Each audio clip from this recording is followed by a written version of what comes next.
La nôtre est une guerre mondiale. Des champs de bataille d'Ukraine aux jungles du Myanmar, des déserts du Soudan à la bande de Gaza, en passant par Haïti, le Congo et le Yémen, de nombreux pays sont ravagés par les conflits. Au XXIe siècle, à un moment où les gens peuvent vivre en meilleure santé, plus heureux et plus prospères que jamais dans l'histoire, la guerre continue, et vous seriez tout à fait justifié de croire que les choses ne font qu'empirer. Aujourd'hui, nous allons étudier en détail les guerres, insurrections et conflits civils du XXIe siècle, ainsi que les zones de guerre les plus brutales récentes. Les dirigeants et factions qui ont fait vivre l'enfer aux innocents seront examinés, continent par continent, décennie après décennie, partout, jusqu'à ce que tous les corps soient comptés.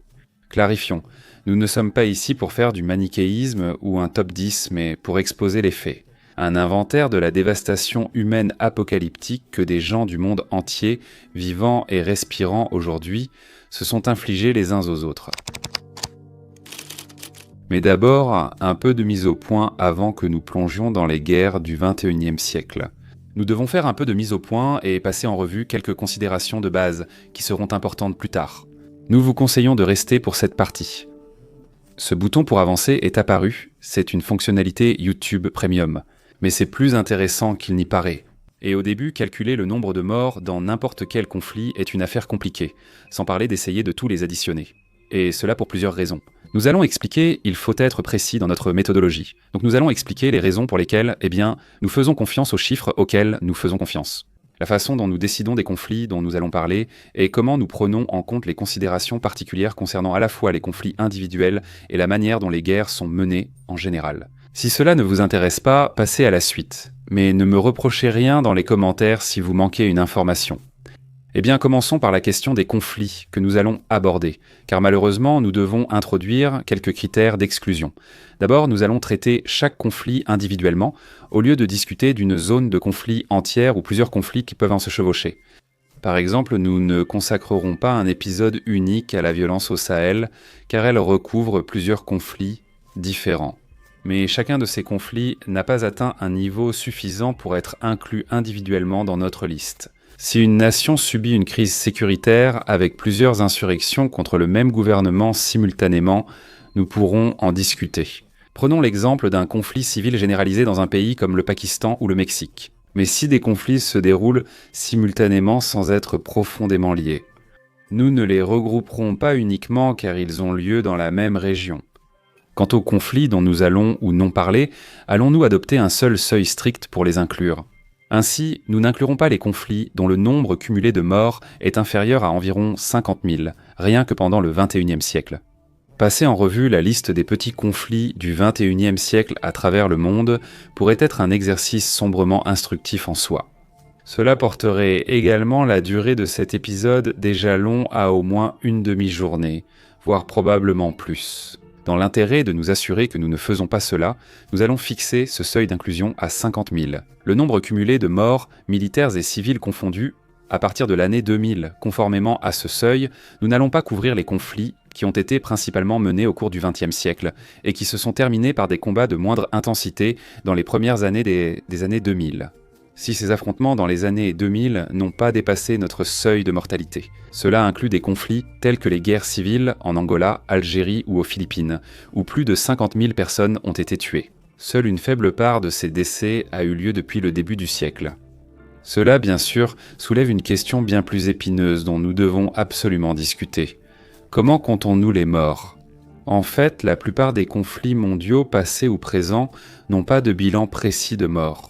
Les personnes tuées dans des zones isolées ou dans des zones de conflit de longue durée, où il est dangereux de compter les morts, ou dans des environnements où la décomposition est rapide, peuvent ne jamais être prises en compte. Les forces cherchant à contrôler la perception d'un conflit peuvent minimiser leurs pertes et exagérer les pertes ennemies, tout en insistant sur le fait que les soldats ennemis ont tué plus de civils qu'ils ne l'ont réellement fait, et en niant que leurs propres forces quand même ont tué autant de civils qu'elles l'ont réellement fait.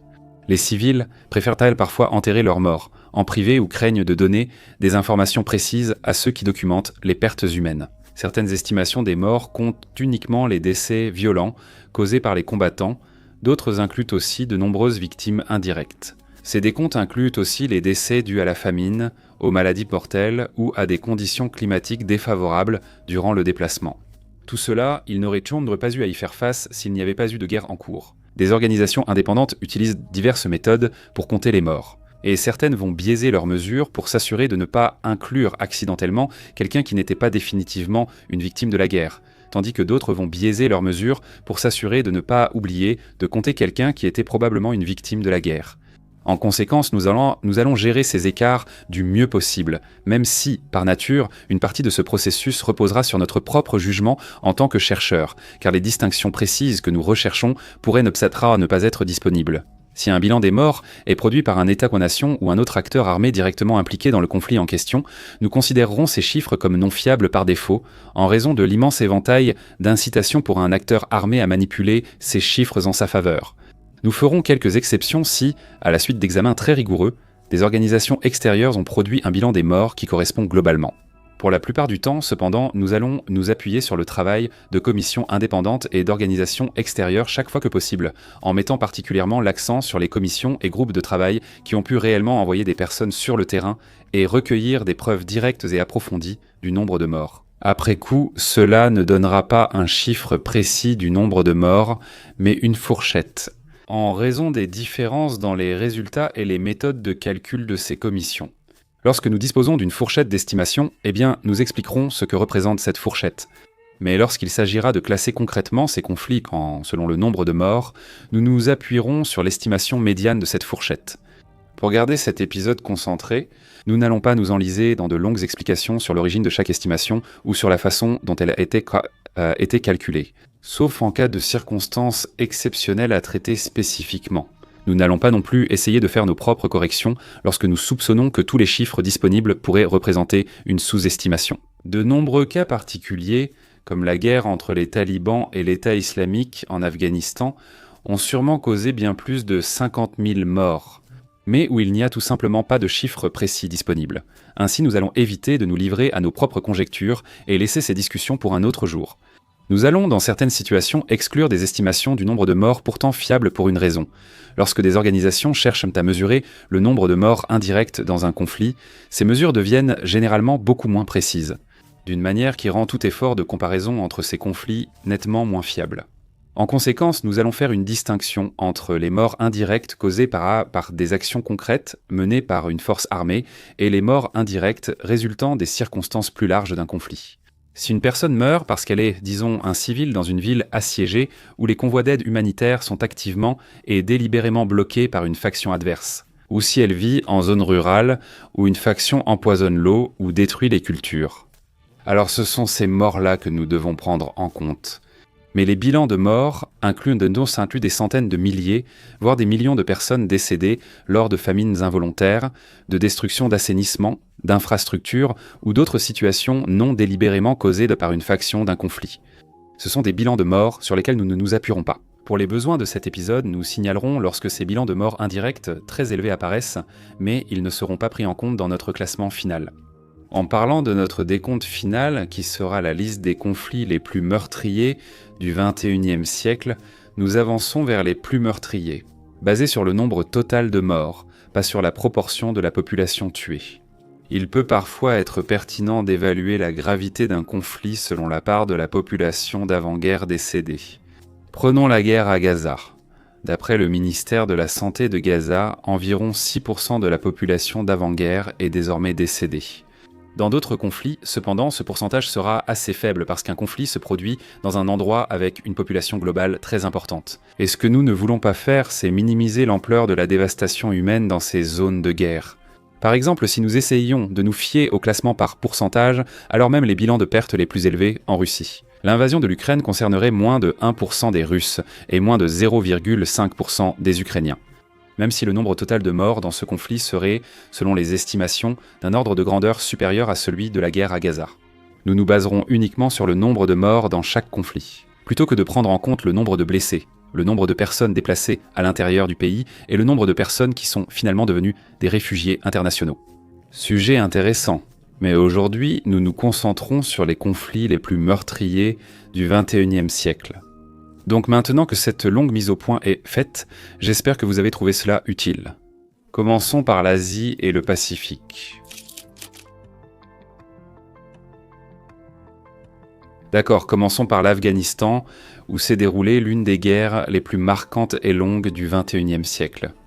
Après les attentats du 11 septembre 2001, une série d'opérations secrètes a rapidement conduit à une invasion massive de l'Afghanistan par les États-Unis, soutenue par l'Alliance du Nord afghane et des troupes du Canada, de la Grande-Bretagne, de la France, de l'Allemagne, de l'Australie et d'autres pays. Les forces américaines ont entamé une occupation prolongée du territoire afghan pour s'opposer à l'organisation islamiste armée fondamentaliste, les talibans, au moment où les États-Unis lançaient leur invasion.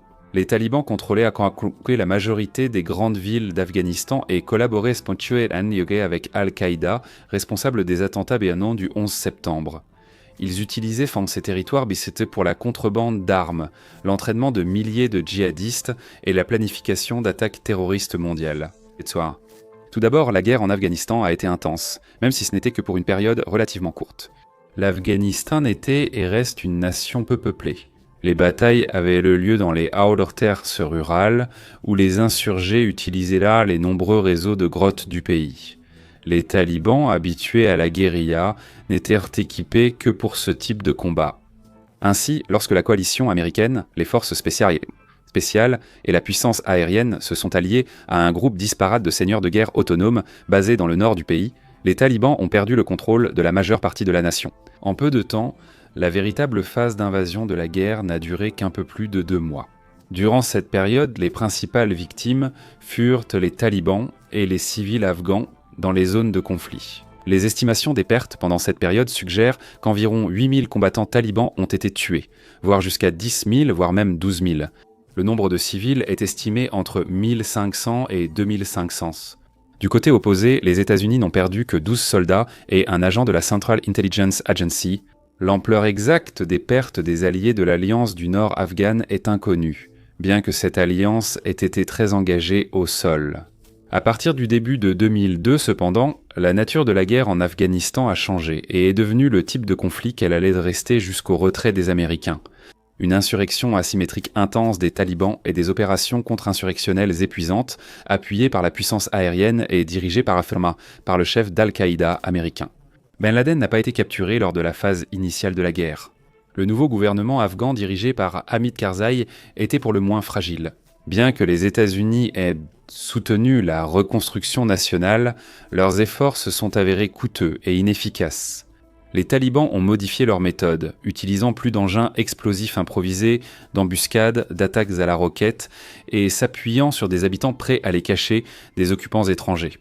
L'armée afghane vacillant, les États-Unis ont renforcé leur présence et les talibans accru leurs attaques, dans ce qui est devenu un cycle répétitif. En 2006-2015 et enfin en 2021, après la signature d'un accord de paix conditionnel et le début du retrait américain. Les talibans ont avancé et brisé la détermination du gouvernement afghan soutenu par les États-Unis pendant 20 ans. Malgré les bombardements et frappes aériennes constants des États-Unis, les opérations spéciales, les raids et les offensives acharnées, les talibans avaient réussi à maintenir la pression et à compenser leurs pertes, prouvant qu'il était impossible de les éliminer totalement.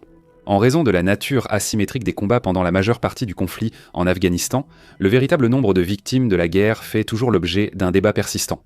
Comme pour de nombreux conflits similaires, l'isolement de certaines zones rend difficile d'établir avec certitude le nombre de civils tués par la guerre, par rapport à ceux qui sont morts de maladie, du manque d'accès à la nourriture ou à l'eau ou d'autres conséquences indirectes, par rapport à ceux qui sont morts de ce qui finirait par être considérés comme des causes naturelles.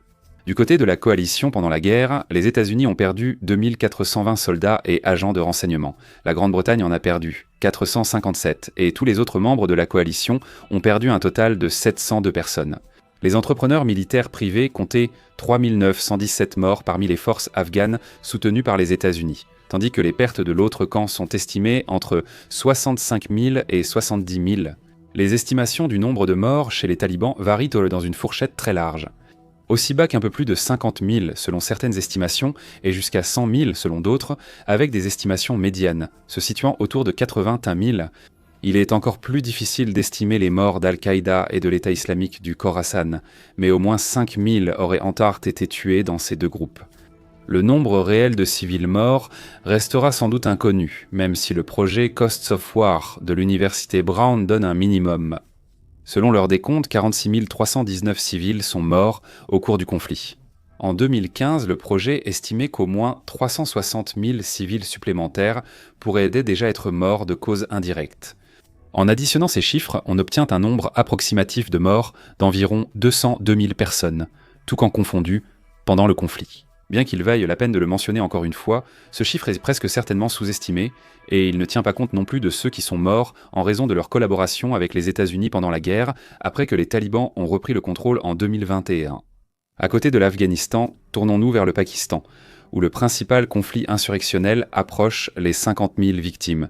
Au XXIe siècle, les conflits internes du pays dépassent largement ce chiffre. L'insurrection interne majeure du Pakistan implique un éventail de groupes militaires islamistes, allant de l'État islamique au Khorasan et Al-Qaïda jusqu'aux talibans pakistanais, à de nombreux groupes changeants, apparus et disparus au fil du temps. Les opérations militaires du Pakistan contre ces groupes ont généralement été menées parallèlement à la guerre mondiale contre le terrorisme dirigée par les États-Unis, avec des groupes militants utilisant des attaques suicides, des embuscades et des opérations insurgées un peu plus soutenues. Dans certaines régions, la modernisation de l'armée pakistanaise et sa puissance aérienne lui ont donné un avantage décisif. Le Pakistan a mené ses combats sur son propre sol, ce qui signifie que ses soldats et ses civils étaient dans la ligne de mire. Bien plus souvent, les groupes insurgés se sont révélés plus que capables de tirer parti de la frontière la plus pauvre du Pakistan avec l'Afghanistan, comme ils le font encore aujourd'hui, comme en témoigne un échange en octobre 2025 entre le Pakistan et l'Afghanistan qui a fait au moins des dizaines de morts.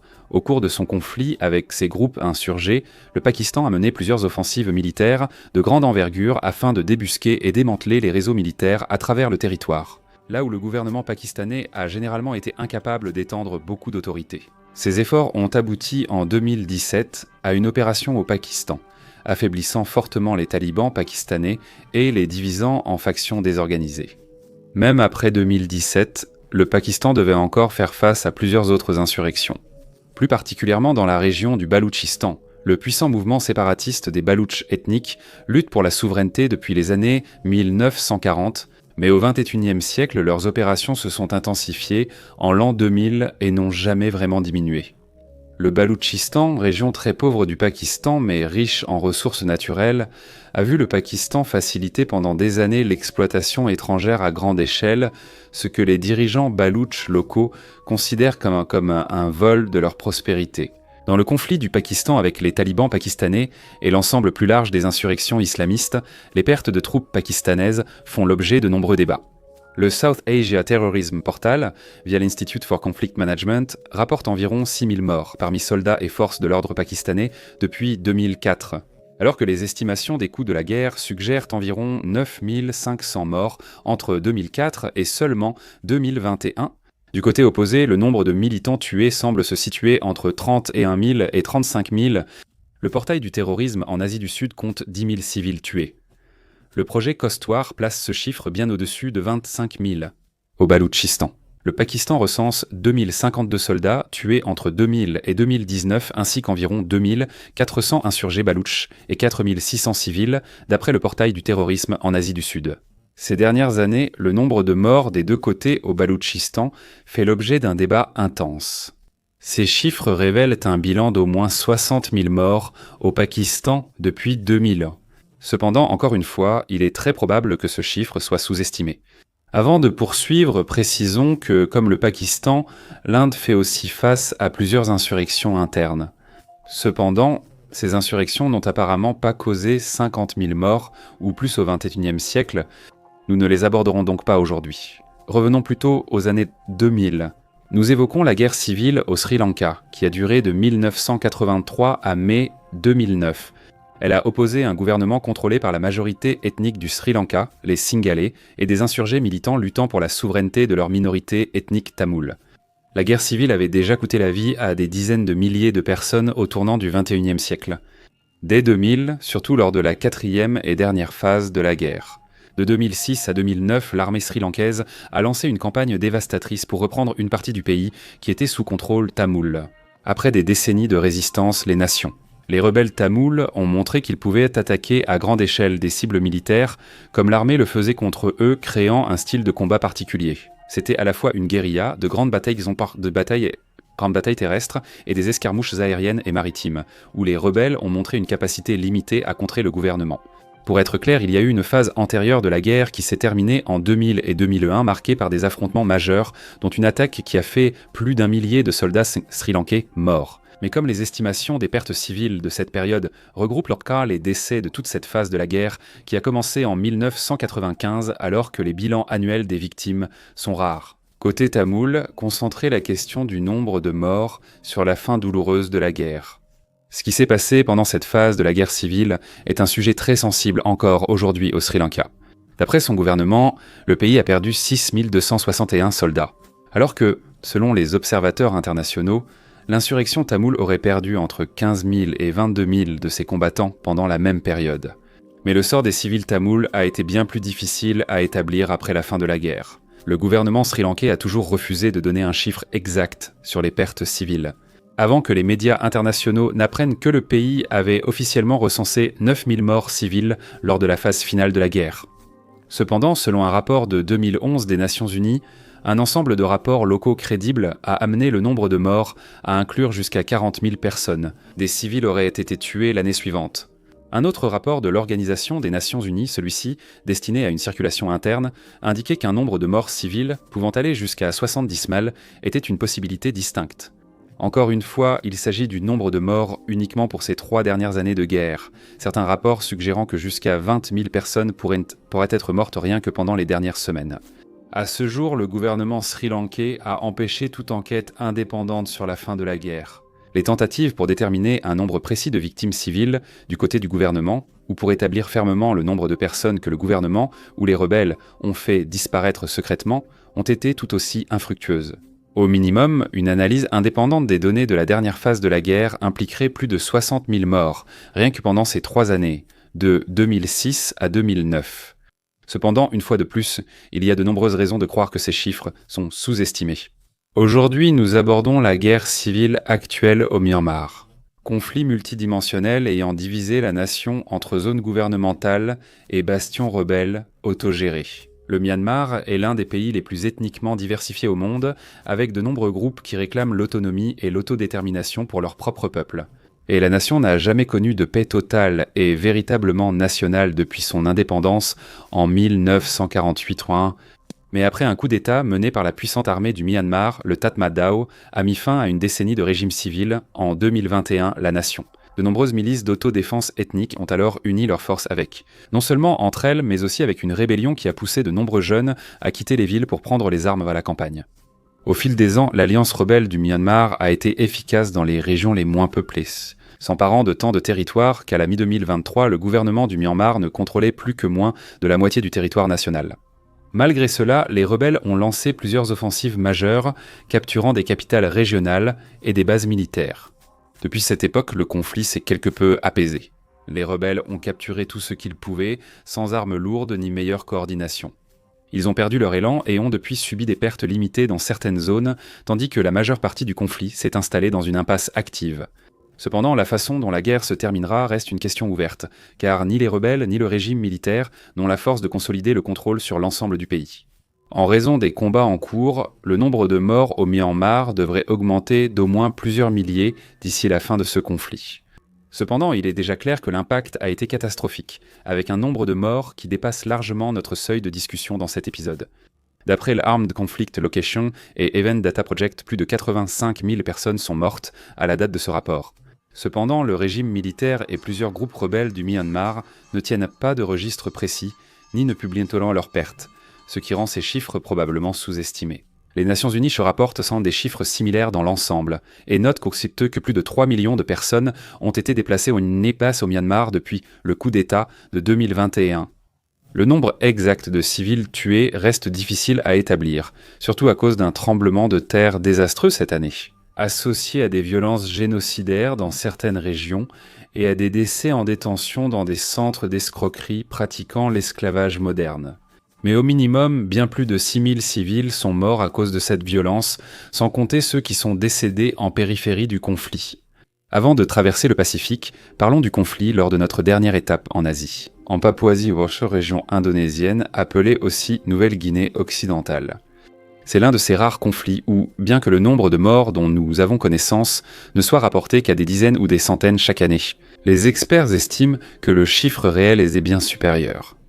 Leurs estimations, bien qu'elles soient peu fiables, varient généralement entre plusieurs dizaines de milliers au minimum, jusqu'à plus de 30 000, voire 40 000, voire même plus dans la limite supérieure absolue. Selon une estimation d'un chercheur extérieur en 2007, les limites fiables à cette époque se situaient entre 10 000 et 30 000. Le conflit dure depuis 1962, mais il n'y a pas assez de données pour l'affirmer clairement. Cela doit figurer sur notre liste, avec le seuil de 50 000 morts depuis 2000. Mais contrairement à tout autre conflit dont nous allons parler aujourd'hui, les circonstances sont tellement vagues que nous devons simplement le mentionner. Quant à la raison pour laquelle les chiffres sont aussi flous, c'est le résultat de plusieurs facteurs qui se chevauchent en même temps. La Papouasie est un endroit très isolé, très densément boisé, ou sans vouloir entrer dans les détails. Mais la combinaison de jungles denses et humides, et d'une incroyable densité d'insectes et de petits animaux, fait que les corps disparaissent souvent avant même de pouvoir être comptés, même lorsqu'ils sont comptés. Cet endroit offre peu d'accès au monde extérieur, surtout en milieu rural. Le terrain est exceptionnellement difficile à parcourir, et peu d'étrangers essaient même d'y aller pour avoir une perspective. C'est l'un des derniers endroits sur Terre où des expéditions écologiques peuvent pénétrer, avec l'espoir qu'au moment de leur départ, ils pourront donner les noms de leur choix à de nombreuses nouvelles espèces animales et végétales qu'ils auront découvertes. L'Indonésie mentionne que la force occupante dans ce conflit est très discrète sur ce qu'elle fait à tout moment, et elle impose un contrôle strict des médias, non seulement sur ce qui peut être rapporté, mais aussi sur qui peut accéder à la zone de combat. À la suite de décennies durant lesquelles le conflit a été obscurci par le brouillard de la guerre. La plupart des bureaux internationaux n'assignent même personne pour le surveiller, tandis que les médias indonésiens savent déjà mieux à ce stade. Nous savons que le conflit semble s'intensifier à nouveau en 2025. Le nouveau dirigeant indonésien, Prabowo Subianto, est impatient de mener des opérations de contre-insurrection, et il a de l'expérience dans ce domaine. Les intérêts des investisseurs étrangers, attirés par les ressources naturelles de Papouasie, poussent l'armée indonésienne à verrouiller des zones du conflit. Des experts en droits de l'homme signalent une forte hausse du rythme et de l'intensité des combats en Papouasie depuis l'arrivée de Prabowo, l'armée indonésienne ayant déployé des milliers de soldats supplémentaires, y compris de nombreuses unités prêtes à commettre des atrocités contre les civils, une fois dans l'obscurité, sans chiffres précis disponibles. Eh bien, nous ne pourrons pas inclure le conflit en Papouasie dans notre évaluation finale. Au minimum, nous devons reconnaître cette crise dans une zone de conflit invisible pour le monde. Les Amériques. Depuis l'Asie, nous traversons l'océan Pacifique jusqu'aux Amériques, où il n'y a pas de meilleur endroit pour commencer que dans la nation du Mexique. Pendant la majeure partie du XXe siècle, depuis la prohibition aux États-Unis, le Mexique a été un lieu clé pour la production et le trafic organisé de drogue. Là-bas, les cartels et syndicats criminels ont exploité un gouvernement fédéral faible pendant des décennies. Zone rurale propice à la production de drogue et absence quasi totale de responsabilité pour les dirigeants locaux corrompus. Des dizaines de milliers de personnes ont péri au Mexique après le XXe siècle à cause du trafic de drogue, menant à la guerre asymétrique contre la drogue que nous connaissons aujourd'hui. À partir de l'opération Michoacán en 2006, ordonnée par le président Felipe Calderón dans l'état central de Michoacán, l'opération représentait la plus grande offensive militaire anti-cartel au Mexique jusqu'à cette époque. Et de loin. À partir de ce moment-là, la guerre contre la drogue au Mexique a atteint un tout autre niveau d'intensité. Bien que divers cartels et chefs émergent ou disparaissent, tous ont instauré une brutalité inégalée, même par la plupart des zones de guerre mondiale. Parmi tous les conflits évoqués, seule l'insurrection en Papouasie contre l'Indonésie rivalise avec la difficulté de compter les morts dans les guerres des cartels au Mexique. Mais alors qu'en Indonésie, le défi est si aigu en raison d'une combinaison de coupures d'informations, de conditions naturelles et de barrières à l'accès. La situation au Mexique est aggravée par le fait que les cartels veulent garder les morts cachés, qu'il s'agisse des décès de leurs propres soldats ou de ceux des personnes qu'ils ont prises pour cible. D'après le registre national des personnes disparues du Mexique, plus de 125 000 personnes ont disparu durant le conflit civil mexicain. La grande majorité de ces disparitions ayant eu lieu depuis l'escalade du conflit en 2006 et en proportion avec ces disparitions, les autorités mexicaines ont découvert plusieurs milliers de fosses communes au cours des 2 dernières décennies, un nombre incalculable. Des milliers d'autres disparus ont sans doute été incinérés ou traités différemment. Cela les rendrait impossibles à retrouver à l'avenir, sans parler de les identifier formellement comme personnes disparues. La tendance ne faiblit pas.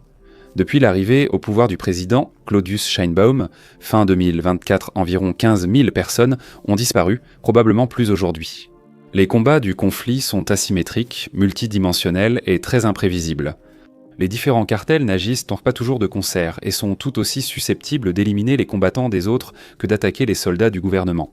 Ils s'affrontent également avec des milices locales, officiellement déclarées ou non, ainsi qu'avec une grande variété d'autres organisations criminelles opérant sur le sol mexicain. Journalistes, militants des droits civiques et familles de victimes ou disparus sont tous pris pour cible.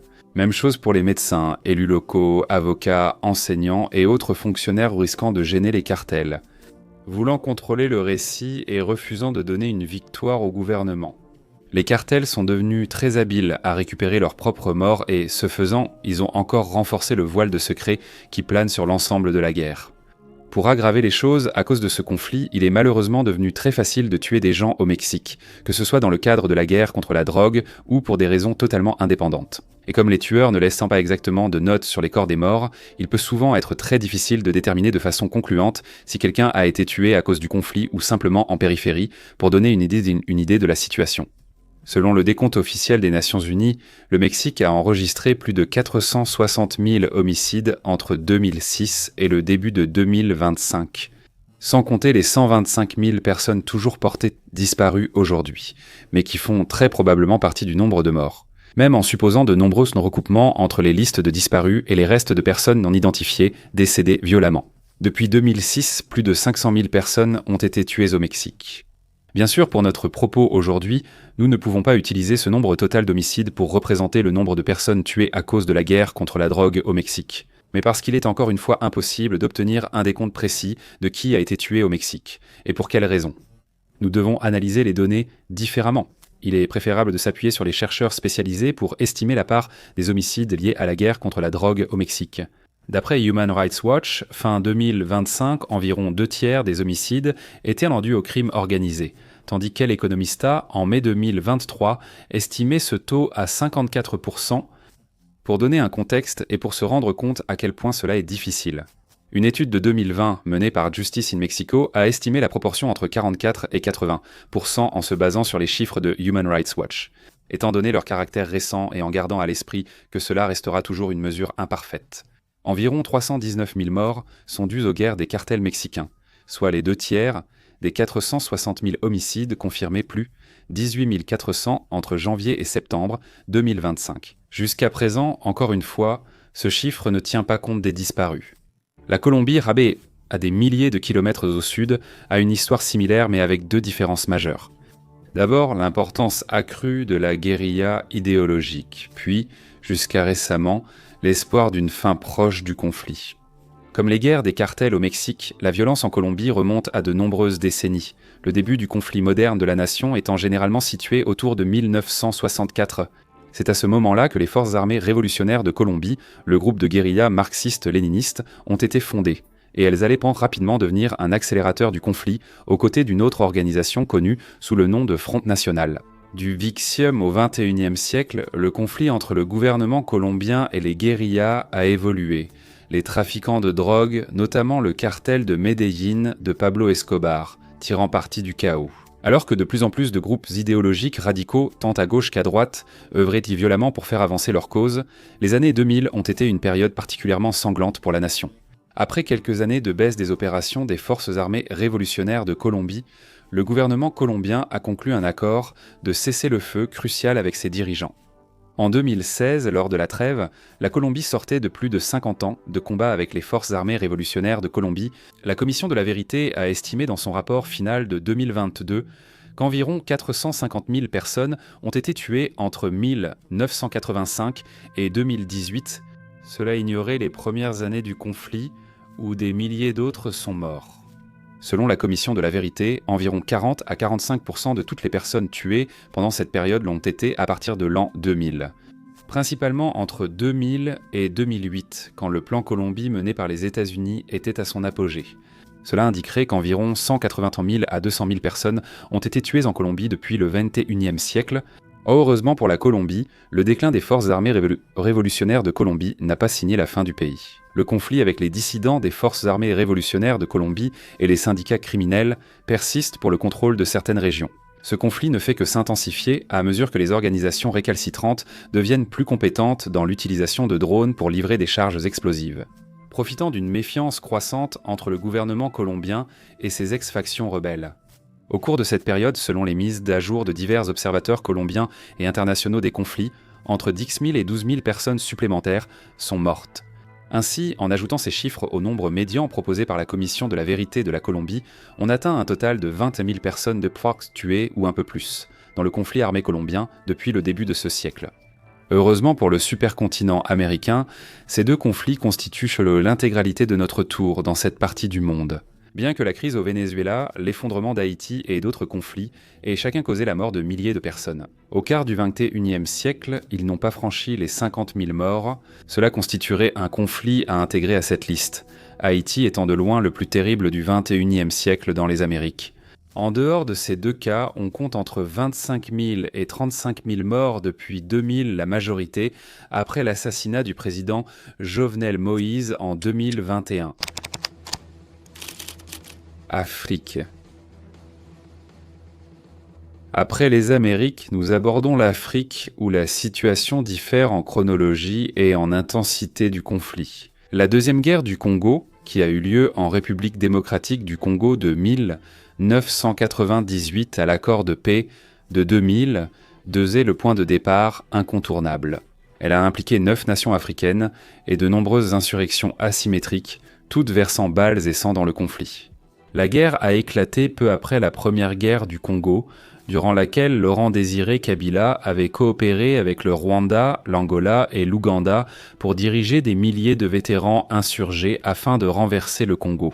Mobutu Sese Seko et la coalition rebelle de Kabila ont commis de nombreuses atrocités durant leur avancée vers la capitale, réussissant à renverser et exiler Mobutu. Tout cela sans réelle résistance. Mais après un an avec Kabila comme dictateur, ses relations avec le Rwanda et l'Ouganda se sont dégradées, craignant une nouvelle vague de violences ethniques et la baisse de leur influence. Les deux Congos, deux petits voisins, ont soutenu une insurrection rebelle et ont accusé Kabila de tenter de déclencher un génocide.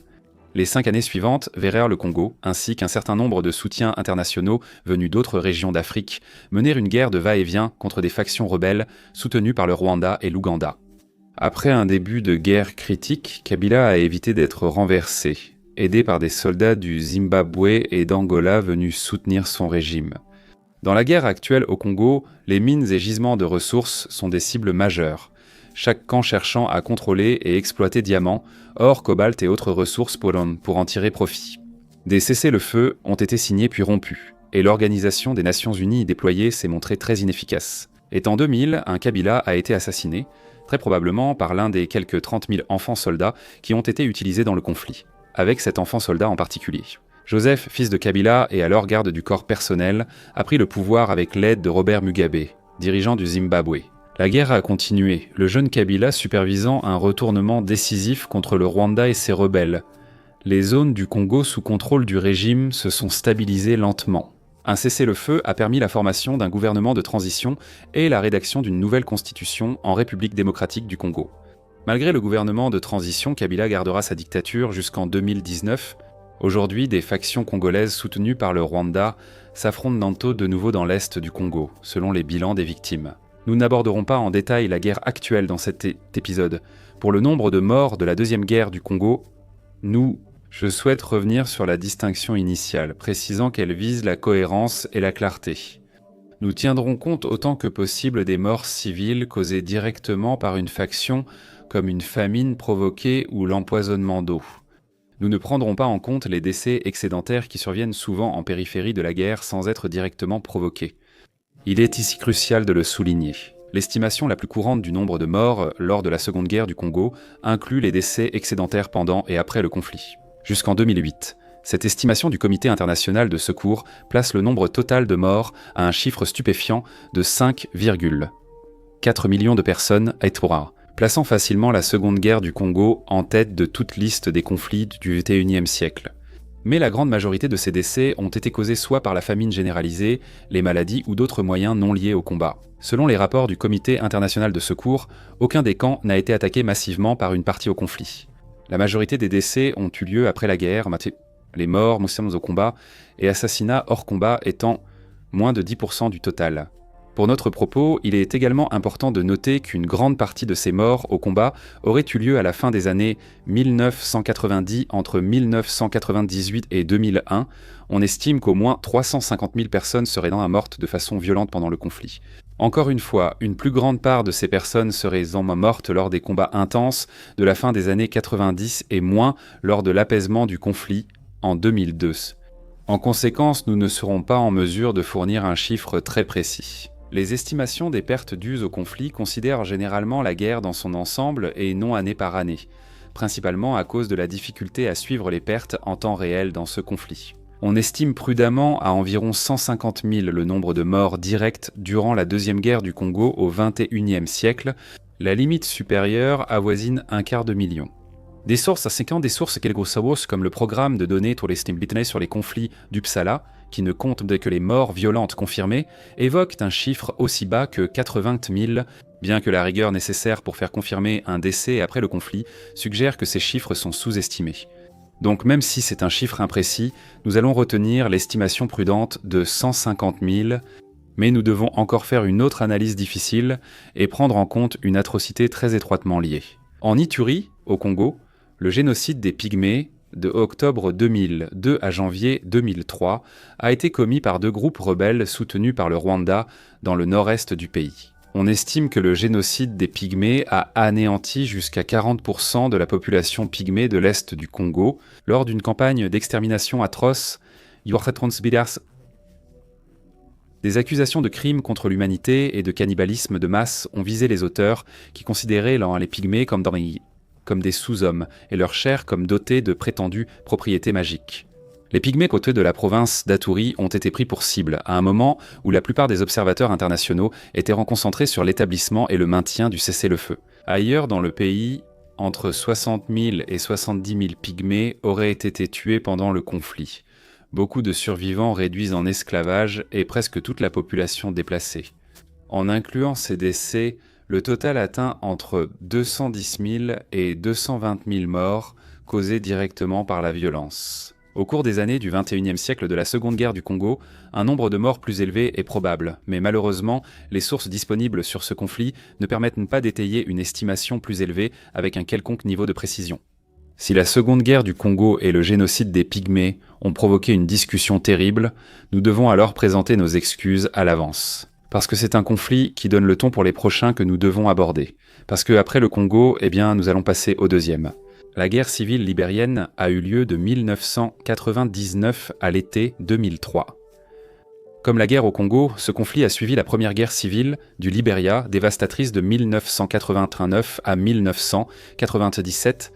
Ce conflit a causé environ 20 000 morts, soit une personne sur 17 de la population d'avant-guerre, lors de combats avec des violations majeures des droits de l'homme.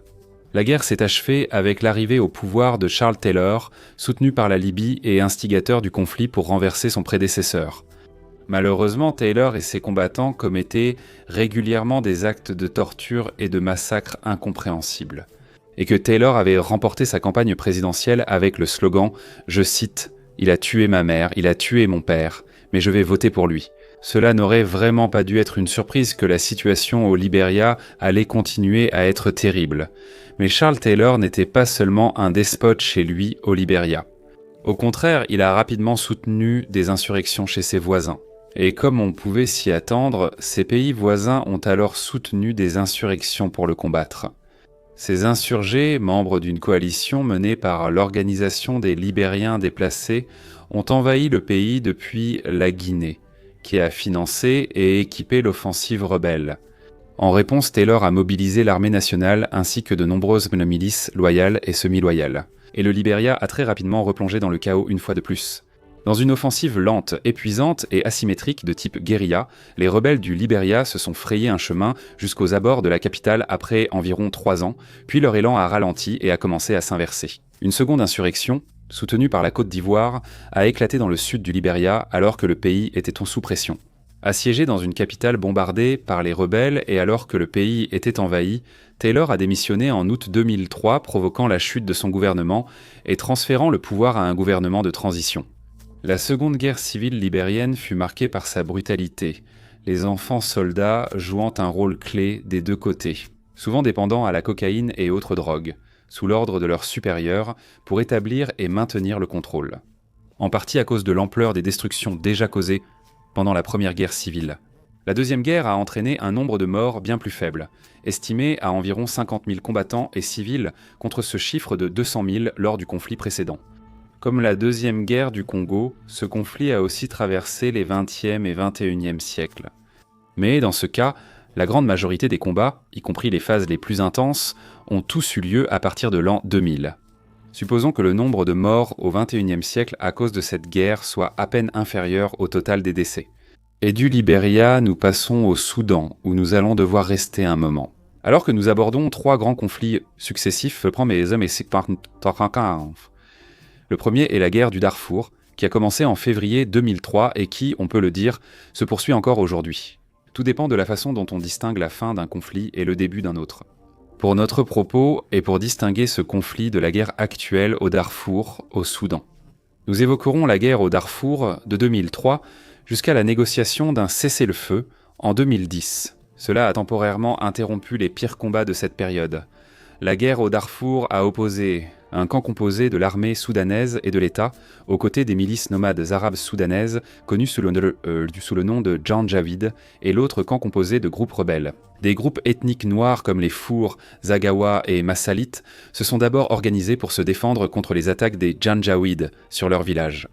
Ces groupes rebelles ont pris de l'ampleur au début des années 2000, profitant de la surexploitation de l'armée soudanaise ailleurs dans le pays, tentant de garder le contrôle du territoire pendant les dernières phases côtières de la deuxième guerre civile soudanaise. Bien que les rebelles du Darfour aient contourné l'armée soudanaise et remporté de grandes victoires, ces succès ont finalement conduit à leur défaite. Au lieu d'essayer de réprimer eux-mêmes la résistance du Darfour, le gouvernement soudanais a essentiellement approuvé les milices Janjaweed pour qu'elles mènent le combat elles-mêmes, en s'appuyant sur le soutien aérien du gouvernement chaque fois que possible. Après une importante victoire rebelle à Al-Fasha, les Janjaweed furent envoyés dans la région, déclenchant ainsi le génocide du Darfour. Au cours des années suivantes, les combattants Janjaweed allaient en mener des attaques imprévisibles et écrasantes non seulement contre l'opposition rebelle, mais aussi contre les communautés civiles que ces rebelles tentaient de protéger.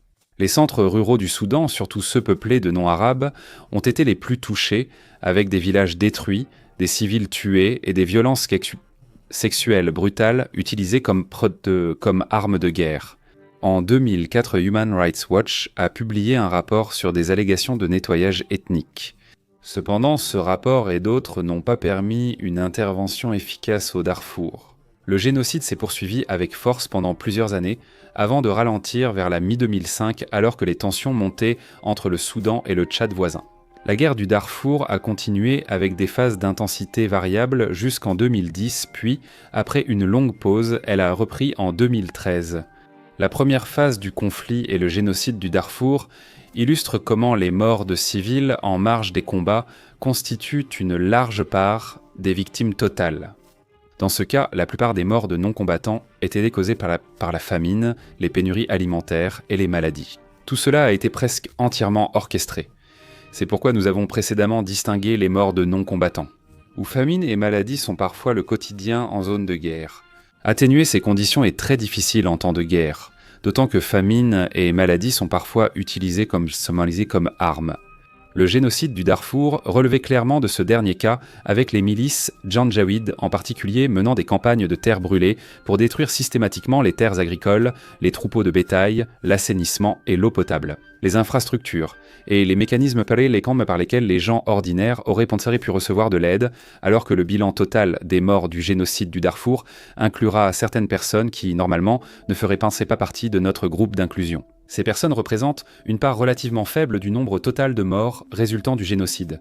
Ce chiffre, selon des estimations qui tiennent compte de la longue traîne des tueries ethniques qui ont continué après le pic de violence, s'élève à environ 300 000 personnes mortes, Il est difficile d'évaluer le nombre de morts causés par les combats entre les rebelles Janjaweed et les militaires soudanais, car toutes les parties ont caché leurs pertes, et de nombreux de rebelles tués ont été comptés parmi les victimes du génocide. Selon une estimation des Nations Unies, environ 15 500 personnes ont été tuées lors des combats entre 2003 et 2007, sans compter les cas où des villages ou des villes ont été envahis avec peu ou pas de résistance. Et si l'on tient compte des années de guerre suivantes jusqu'en 2010, notre estimation approximative du nombre total de morts s'élève à 320 mâles. Nous mentionnerons cependant que les estimations du nombre de morts pour le conflit du Darfour varient généralement considérablement. Une étude parue en janvier 2010 dans The Lancet a estimé le nombre de morts entre 178 000 et 461 000. Après le Darfour, abordons le Soudan du Sud et la guerre civile sud-soudanaise. Débutée en décembre 2013, moins de 2 ans et demi après l'indépendance, la guerre fut finalement un affrontement entre deux hommes toujours figures majeures au Soudan du Sud. Salva Kiir, président, et Riek Machar, ex-vice-président suspendu en 2005, se sont opposés quand, en 2013, Kiir a accusé Machar de tentative de coup d'État, provoquant une division politique au sein du pouvoir. Entre les loyalistes de Kiir et le Mouvement populaire de libération du Soudan, ou Mouvement populaire de libération du Soudan et la faction de Machar, le Mouvement populaire de libération du Soudan en opposition, ou Mouvement populaire de libération du Soudan en opposition. Pour plus de clarté, nous appellerons la faction de Kiir le gouvernement sud-soudanais et la faction de Machar le camp rebelle du conflit. La guerre civile au Soudan du Sud était un chaos d'intérêts et de factions opposées. Des cessez-le-feu ont été signés, rompus, puis renouvelés, dans un contexte de forte rivalité ethnique entre les nations. Le peuple Dinka représenté par Salva Kiir et le peuple Nuer représenté par Riek Machar. Comme le Soudan du Sud était une nation si jeune, avec ses ressources financières et militaires faciles à diviser entre différentes factions armées et avec un arsenal militaire assez limité. C'était un endroit idéal pour qu'une faction se réclamant du gouvernement et une faction se réclamant de la rébellion s'affrontent sur un pied d'égalité. Ces combats asymétriques étaient menés à grande échelle lors de batailles où les deux camps convoitaient contre des champs pétrolifères et d'autres ressources. La guerre est rapidement devenue la favorite des trafiquants d'armes qui organisaient des livraisons du monde entier. On estime que des dizaines de milliers d'enfants soldats ont été forcés de combattre dans le conflit des deux côtés. Les massacres à Djouba en 2013 à Bentiu, en 2014 et ailleurs pendant la guerre ont clairement montré que le nettoyage ethnique était une priorité pour les deux camps. Pour donner une idée, les événements du massacre de Djouba en 2013, qui se sont déroulés sur seulement 4 jours, ont suffi à eux seuls à faire figurer la guerre civile sud-soudanaise sur cette liste. En 4 jours, des soldats Dinka auraient massacré plus de 47 000 civils, nué le nombre réel de morts dépassant sans doute 50 000. Les estimations des décès excédentaires durant la guerre civile portent le nombre de morts à plus de 40 000. Bien que beaucoup de ces décès soient dus à la famine, il s'agissait encore de famines délibérément provoquées comme attaques contre des civils, selon une étude de 2018 de la London School of Hygiene and Tropical Medicine, publiée à une époque où l'essentiel des combats avait déjà eu lieu. Une estimation prudente du nombre de morts à cette époque s'élevait à 383 000, dont 190 000 décès directement attribuables à des actes de violence. Compte tenu de la baisse de violence après 2018, notre estimation du nombre de morts, environ 40 000, correspond au chiffre du conflit. Cependant, encore une fois, nous devons garder à l'esprit que ce chiffre précis est probablement sous-estimé. Pour conclure notre explication des conflits au Soudan, concentrons-nous sur la guerre civile actuelle. Elle oppose le régime militaire qui dirige actuellement le Soudan et son ancien allié. Les forces de soutien rapide, organisation paramilitaire soutenues discrètement par les Émirats arabes unis et secrètement par de nombreux gouvernements dans le monde. Les forces de soutien rapide dominent la région du Darfour, tandis que les forces armées soudanaises contrôlent Khartoum et l'est du pays. Le conflit a débuté en 2023 après le coup d'État de l'armée soudanaise en 2021 avec le soutien des forces de soutien rapide. Mais elle a ensuite commencé à essayer de renforcer sa position politique face aux forces de soutien rapide. Le différend sur le partage du pouvoir a finalement dégénéré en guerre totale. forces de soutien rapide et Sudan Armed Force ont mené de grandes offensives avec du matériel lourd et des drones modernes durant le conflit. Alors que les combats pour la capitale du Soudan, Khartoum, l'ont vu tomber sous le contrôle des forces de soutien rapide pendant des mois avant d'être finalement reprises par les Sudan Armed Forces. Les Sudan Armed Forces ont déplacé leur véritable siège du pouvoir à Port-Soudan, sur la côte de la mer Rouge, tandis que les forces de soutien rapide ont concentré leurs efforts sur la consolidation de leur contrôle sur la région du Darfour.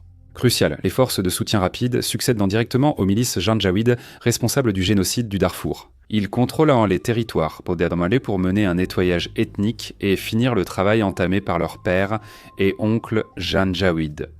Aujourd'hui, les forces de soutien rapide ont essentiellement pris le contrôle de la région du Darfour. Les forces armées soudanaises ont consolidé leur contrôle sur une partie de l'est du pays. Et, au moment où nous écrivons ces lignes, les deux camps amorcent les premières phases de ce qui devrait être une nouvelle campagne dans la partie centrale du pays. Après des années où ce conflit a été largement ignoré par le monde, surtout par la presse internationale, le monde a reçu le signal d'alarme que les experts du conflit lançaient depuis des années. Il s'agit bien sûr du nettoyage ethnique de la ville d'Al-Fasha, après qu'elle soit tombée sous le contrôle des forces de soutien rapide en octobre 2025. Déterminer le nombre de morts dans la guerre civile soudanaise est difficile à cause de données incomplètes. L'obscurcissement international de la guerre par les forces de soutien rapide et les Sudan Armed Forces, ainsi qu'un manque relatif d'observateurs extérieurs présents dans la zone de conflit. Sans parler du nombre de personnes qui meurent dans des zones où l'infrastructure sanitaire du pays a déjà été détruite. Aucun mécanisme n'existe pour un simple décompte local, mais les estimations disponibles sont stupéfiantes. Fin 2024.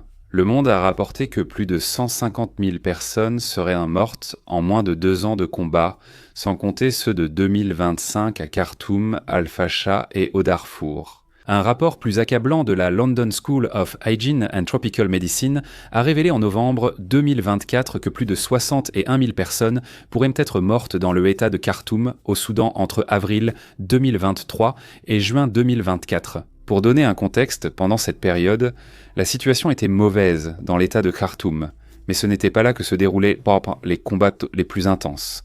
Ce qui implique qu'ailleurs au Soudan, à cette époque et depuis, le nombre de morts pourrait s'élever à plusieurs centaines de milliers. Malgré cette estimation sombre, la dévastation dans et autour de la ville d'Al-Fasha à la fin de 2025 pourrait tout de même représenter l'effusion de sang la plus intense de la guerre civile jusqu'à présent. Avant la prise de la ville par les forces de soutien rapide environ, 260 000 personnes y étaient assiégées, presque toutes menacées par la campagne de nettoyage ethnique des forces de soutien rapide. Actuellement, seules quelques dizaines de milliers de personnes sont connues pour avoir atteint un territoire sûr, selon Nathaniel Raymond du laboratoire de recherche humanitaire de Yale. Citation après coup. Il se pourrait que plus de personnes soient mortes en 10 jours que durant les 2 dernières années de la guerre à Gaza. Lors de cette déclaration, plus de 68 000 personnes étaient mortes dans la bande de Gaza.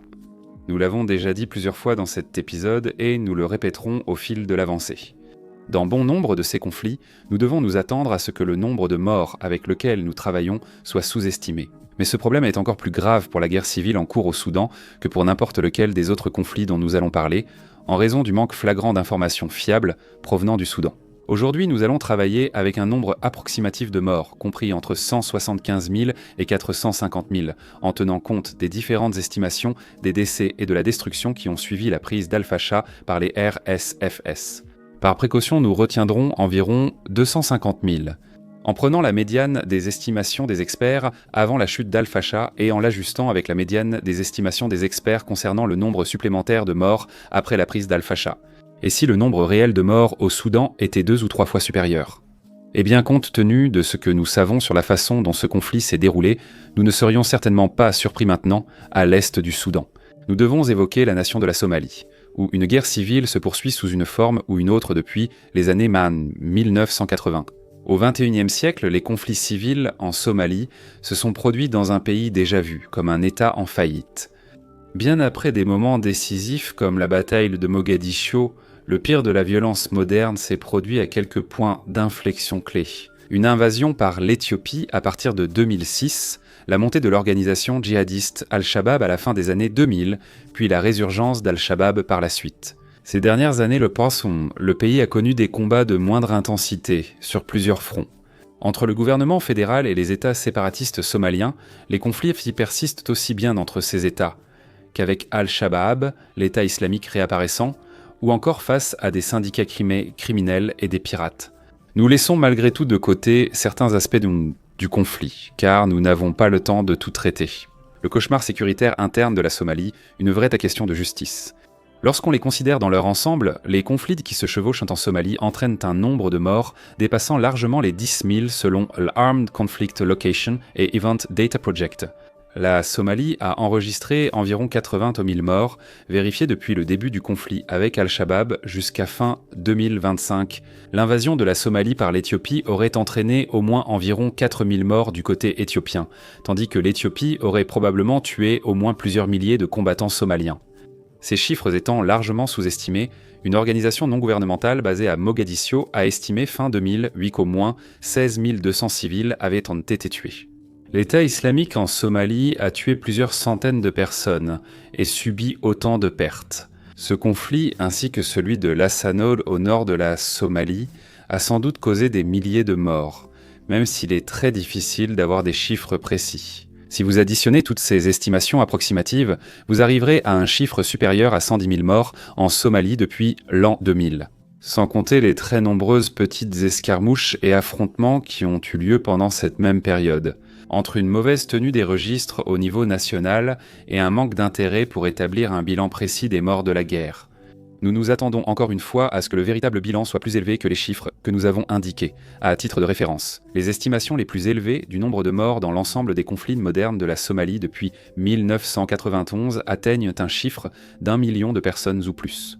Mais le dernier conflit africain de notre liste fut sans doute le plus dévastateur. La guerre du Tigré opposait l'Éthiopie à une faction rebelle représentant le peuple tigréen. Le Front de libération du peuple du Tigré, a combattu exactement 2 ans, du 3 novembre 2020 au 3 novembre 2022. La guerre du Tigré a vu le Front de libération du peuple du Tigré affronter non seulement les forces du gouvernement éthiopien, mais aussi l'armée de son voisin, l'Érythrée. L'Éthiopie était engagée sur la voie de la guerre depuis 2012 après le décès de Mélès Zenawi, dirigeant tigréen et fondateur du Front de libération du peuple du Tigré, alors Premier ministre. Après des années de mécontentement face au succès des Tigréens, ils ont vu Abiy Ahmed devenir Premier ministre et mettre fin rapidement à 20 ans de conflits frontaliers avec l'Érythrée, rival du Front de libération du peuple du Tigré. Abiy Ahmed a vite consolidé son pouvoir après son arrivée. En cherchant à réduire l'influence du Tigré après que le Front de libération du peuple du Tigré ait organisé ses élections régionales en septembre 2020, la crise constitutionnelle qui s'en est suivie a poussé l'Éthiopie et l'Érythrée à renforcer leurs forces pour une éventuelle opération. Pour reprendre le contrôle, le Front de libération du peuple du Tigré a lancé une attaque préventive contre un quartier général militaire éthiopien, et à partir de là, la guerre a commencé. Très peu de temps après le début du conflit, les deux camps ont clairement indiqué quel type de guerre ils comptaient mener. Quelques jours après leur première attaque, des combattants du Front de libération du peuple du Tigré ont massacré plus de 600 civils, surtout Amhara à Maïkadra. Et quelques jours plus tard, une milice Amhara, connue sous le nom de Fano, a perpétré son propre massacre, tuant près de 100 Tigréens. Les combattants Amhara se sont alliés au gouvernement éthiopien et érythréen. Peu après, les Tigréens ont uni leurs sous-milices en force de défense du Tigré et lancé une guérilla asymétrique depuis les montagnes du Tigré. Les forces de tous les camps ont continué à commettre des massacres. L'Érythrée a mené une invasion partielle de la région du Tigré. Grâce au soutien d'une population locale solidaire, révoltée par les crimes de guerre contre elle, les forces tigréennes ont entraîné leurs adversaires dans une guerre d'usure prolongée. Un autre groupe ethnique important, les Oromos, s'est joint au combat aux côtés des Tigréens. Finalement, assez de groupes rebelles ont rejoint le combat pour permettre aux Tigréens de former une nouvelle coalition. La situation a changé fin 2021, menant à un cessez-le-feu entre les deux camps, jusqu'à une période de 3 mois de combats intenses dans la seconde moitié de 2022, quand l'Éthiopie, les Hants, l'Érythrée et le Fano ont attaqué les Tigréens sur plusieurs fronts avec des bombardements aériens dévastateurs. Selon des sources mondiales rapportant sur les combats à l'époque, le nombre de morts en Éthiopie aurait bien pu atteindre des dizaines de milliers chaque semaine.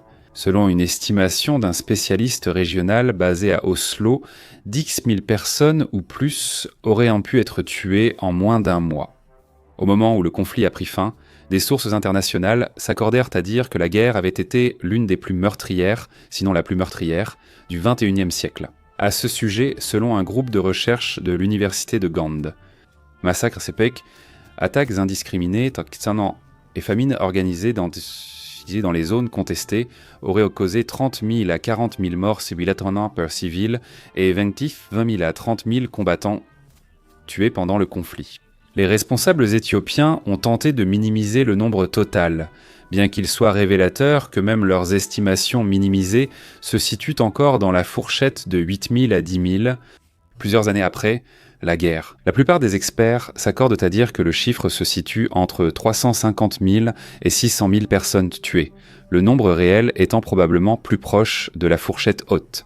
Après le conflit, toutes les parties ont été examinées pour un nombre important de crimes de guerre, dont torture, violences sexuelles et exécutions arbitraires ou extrajudiciaires, dans toutes les directions à la fois. Tentative collective de l'Éthiopie, de l'Érythrée, de Vifano et de leurs alliés de commettre un génocide contre les Tigréens. Les nettoyages ethniques des Tigréens contre les Amaras ne doivent pas être ignorés, ni la répression moins répandue mais intense envers les Oromos. Peut-être le pire. Les dernières nouvelles indiquent donc que la guerre pourrait reprendre bientôt, des sources de la région Afar en Éthiopie rapportant que les forces tigréennes ont pris plusieurs villages et subi des frappes de drones du gouvernement éthiopien.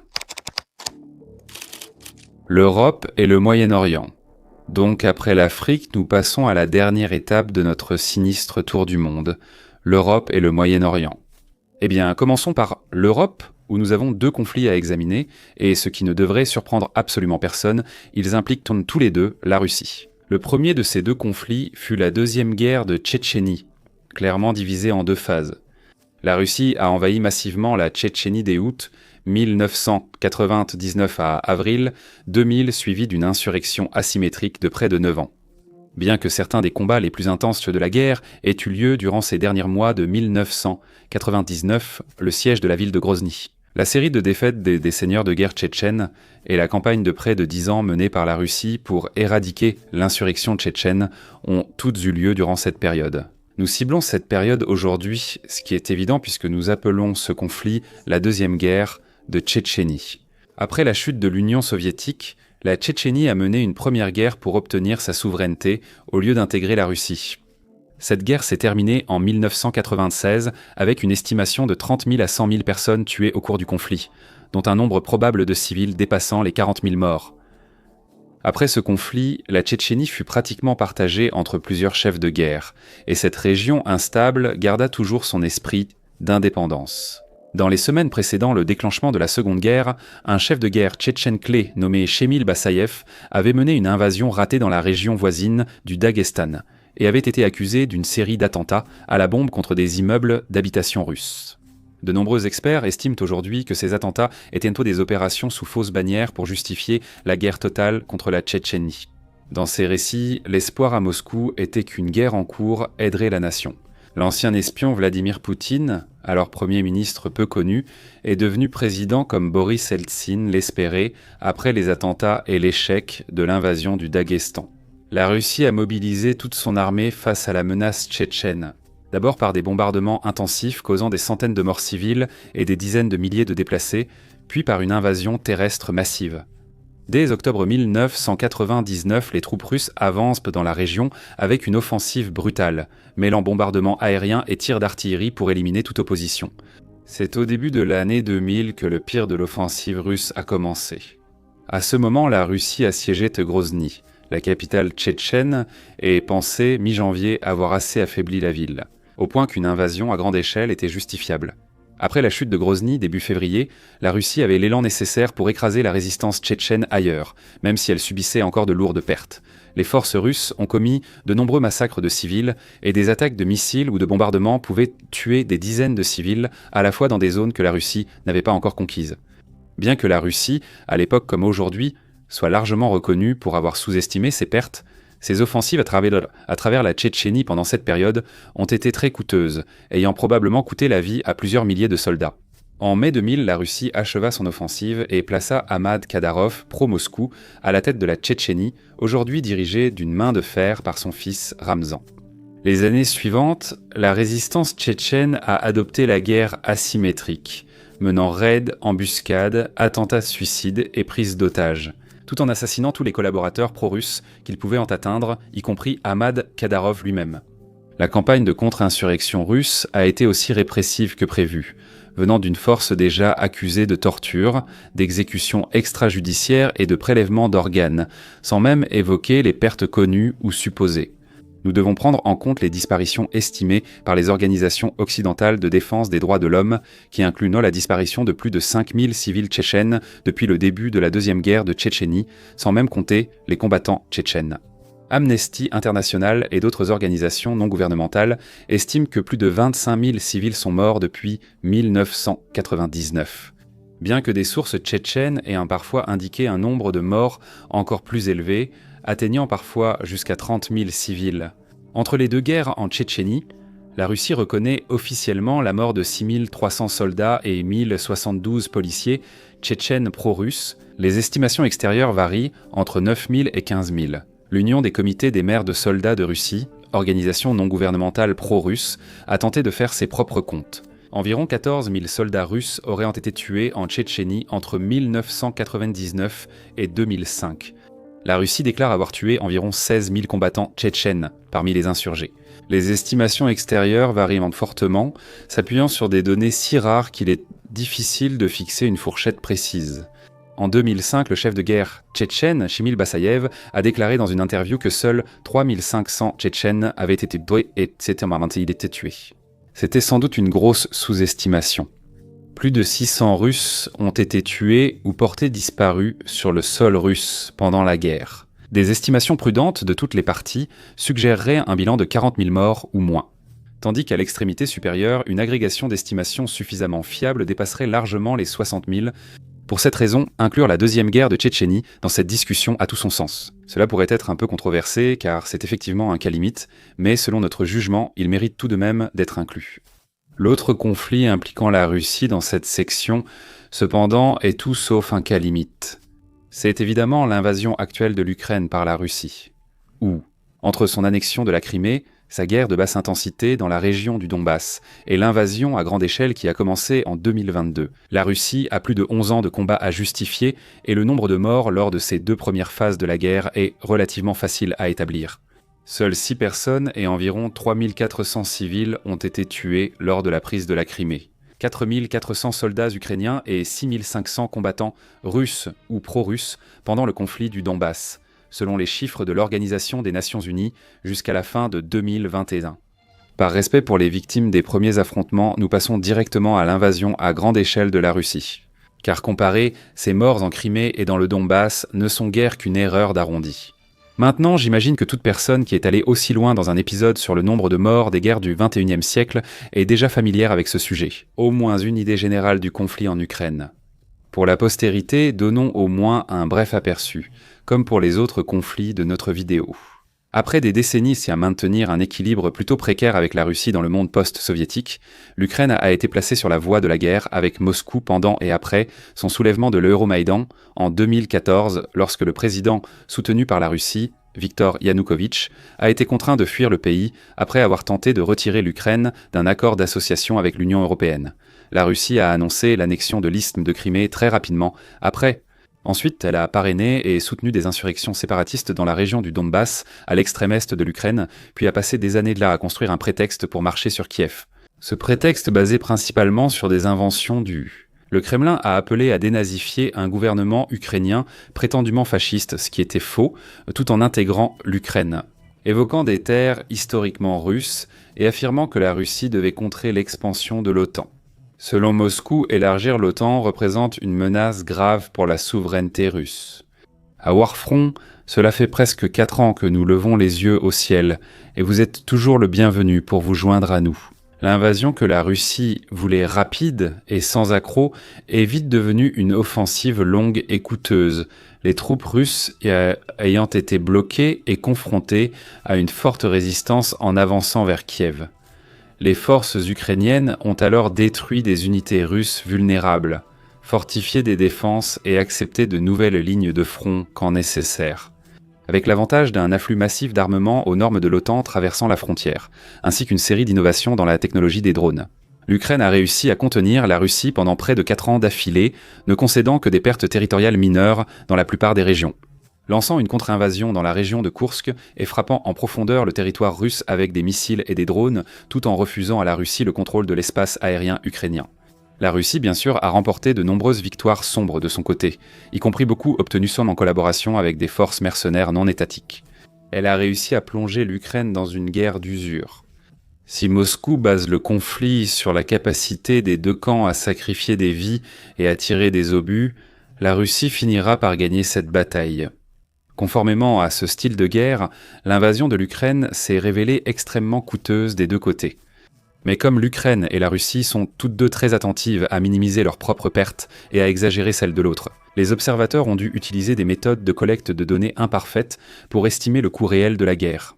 À la fin de 2025, la dernière estimation largement acceptée du côté russe provient du Centre d'études stratégiques et internationales américain, ou Centre d'études stratégiques et internationales. À la mi-2025, le rapport du Centre d'études stratégiques et internationales estimait le nombre total de pertes russes à plus de 950 000, avec jusqu'à 250 000 soldats russes tués. Selon cette même étude, il semble que l'Ukraine ait subi la mort de 60 000 à 100 000 de ses propres soldats, avec un total de pertes pouvant atteindre 400 000.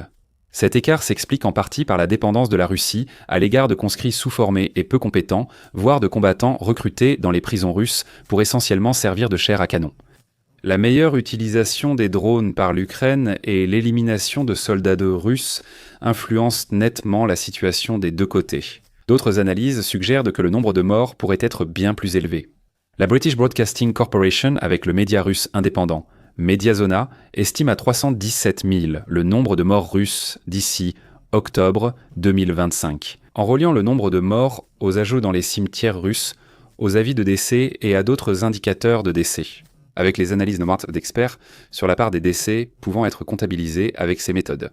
Fin 2025, des données russes divulguées ont indiqué qu'environ 87 000 soldats ont été tués entre janvier et août 2025 et 34 000 portés disparus.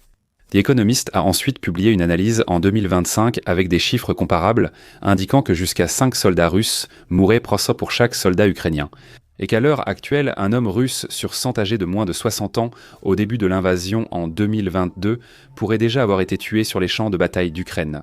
Quant à l'Ukraine, les chiffres largement acceptés produits par Ukraine l'OC font état d'un peu moins de 80 000 combattants ukrainiens tués à la fin octobre 2025 ainsi qu'environ 82 000 disparus au combat. Environ 162 000 au total, avec de nombreux disparus probablement des déserteurs. Quant aux civils, l'estimation officielle des Nations Unies faisait état d'environ 14 400 civils ukrainiens tués et de plusieurs centaines de plus en Russie, bien qu'elle reconnaisse que ces chiffres sont presque certainement en deçà du total réel dans l'ensemble. En combinant les données du Centre d'études stratégiques et internationales sur les morts de guerre et celles de l'Organisation des Nations Unies sur les civils, le nombre total de morts des deux côtés, en comptant la guerre dans le Donbass, pourrait approcher ou même dépasser les 40 000 morts au moment où nous écrivons ces lignes. Bien sûr, si nous allons critiquer la Russie pour ses mésaventures en Tchétchénie et en Ukraine, alors nous devrions au moins faire un petit clin d'œil à Vladimir Poutine, qui s'en est trouvé mortellement offensé. Les fans inconditionnels qui apparaissent dans la section des commentaires et détournent immédiatement la conversation vers les mésaventures de l'Amérique en Irak. Un petit mot pour ces spectateurs qui regardent encore. Le fait que l'autre camp commette aussi des atrocités ne rend pas les tiennes moins atroces pour autant. L'invasion de l'Irak par les États-Unis en 2003, suivie de plusieurs années d'occupation, a été centrale dans la guerre contre le terrorisme menée par les États-Unis. À la suite des attentats du 11 septembre 2001, les États-Unis avaient déjà envahi l'Irak auparavant, au début des années 1990, repoussant le dictateur de longue date Saddam Hussein, mais refusant l'opportunité de le renverser complètement. Hussein avait depuis longtemps une certaine attirance pour l'idée des armes de destruction massive. Après que l'Irak a suspendu sa coopération avec l'Organisation des Nations Unies sur les inspections en 1991, les soupçons ont grandi à Washington après le 11 septembre, pensant que Hussein accumulait un stock croissant d'armes de destruction massive. L'administration Bush américaine s'est appuyée sur ces spéculations pour justifier l'usage de la force contre le régime irakien. Avec le recul, ces affirmations sur les armes de destruction massive se sont avérées être une simple farce. Mais quand cela était devenu évident, Saddam Hussein avait déjà été renversé depuis longtemps. Lors d'une offensive de choc réunissant des dizaines de pays du monde, le conflit s'est déroulé en 2 phases, comme les opérations américaines en Afghanistan ou russes en Tchétchénie. Une offensive unilatérale où la puissance militaire américaine a aisément surmonté la résistance du régime irakien. Puis une seconde phase de guerre, bien plus longue, marquée par une résistance asymétrique continue. La première phase n'a duré guère plus de 6 semaines avant que Saddam Hussein lui-même ne soit capturé, l'Irak ayant perdu environ 9200 combattants ainsi qu'environ 3750 civils tués. Les États-Unis ont perdu 139 soldats et le Royaume-Uni 33. Après cela, cependant, il était temps pour une occupation prolongée, où les États-Unis et leurs alliés ont travaillé à établir un gouvernement pro-occidental, pour remplacer l'ancien. En tentant de réprimer de nombreuses insurrections au début, ces groupes s'étaient formés de loyalistes pro-Saddam et de personnes marginalisées par la chute de l'ancien régime. Il s'agissait initialement d'un groupe d'extrémistes djihadistes, dont d'anciens loyalistes de Saddam réunis par le fondamentalisme religieux extrême et la violence non étatique. Les États-Unis et leur coalition ont ensuite affronté un afflux de combattants étrangers, d'opérateurs d'Al-Qaïda et de nouvelles insurrections djihadistes, provoquant des combats à Falloujah. L'Irak a ensuite connu une guerre civile majeure entre chiites et sunnites. Et cela a continué encore et encore, jusqu'à ce que les troupes de combat américaines se retirent finalement d'Irak en 2011. Concernant les pertes humaines de la guerre en Irak, il y a des parties du nombre de morts qui sont relativement faciles à comptabiliser et d'autres qui sont devenus des sujets très sensibles. Pour les nations de la coalition, notamment les États-Unis, les chiffres sont clairs. Les États-Unis ont perdu 4508 soldats les Britanniques, 179 et les autres nations de la coalition, 139 au total. D'après Washington, 3650 contractuels militaires et 17 960 membres des forces de sécurité irakiennes soutenues par les États-Unis ont été tués. Les milices alliées aux États-Unis ont perdu au moins 1000 personnes de plus, bien que ces chiffres restent flous. Nous avons évoqué les quelques 9200 soldats irakiens morts avant le démantèlement complet du régime par les États-Unis. Selon la coalition et les Irakiens pro-américains, 26 000 à 28 000 insurgés irakiens supplémentaires ont été tués. Après la chute de Bagdad, 139 journalistes sont morts. Cependant, les chiffres concernant les pertes civiles sont bien plus controversés. Selon le projet Iraq Body Count, jusqu'à 113 728 civils ont été tués au cours de la guerre, bien qu'environ 10 000 de ces cas soient contestés. Une enquête de l'Associated Press comptait 110 600 Irakiens tués en avril 2009, incluant les morts de la guerre. D'autres estimations sont bien plus élevées. The Lancet a évoqué entre 40 000 et 950 000 morts pendant la guerre. Le groupe Apollon ORB International, basé à Londres, a avancé l'estimation la plus élevée, entre 946 000 et 1,12 million de morts. Bien que ces chiffres aient été largement rejetés en raison des méthodes utilisées pour les recueillir, malheureusement, ici à Warfront, nous n'avons pas d'informations supplémentaires à apporter à ce sujet. Sinon, nous ne l'aurions sans doute pas caché aussi tard dans l'épisode. Nous devons nous fier au jugement des experts, hors d'Irak et des États-Unis. Idéalement, ceux ayant moins d'intérêt en jeu soutiennent cela.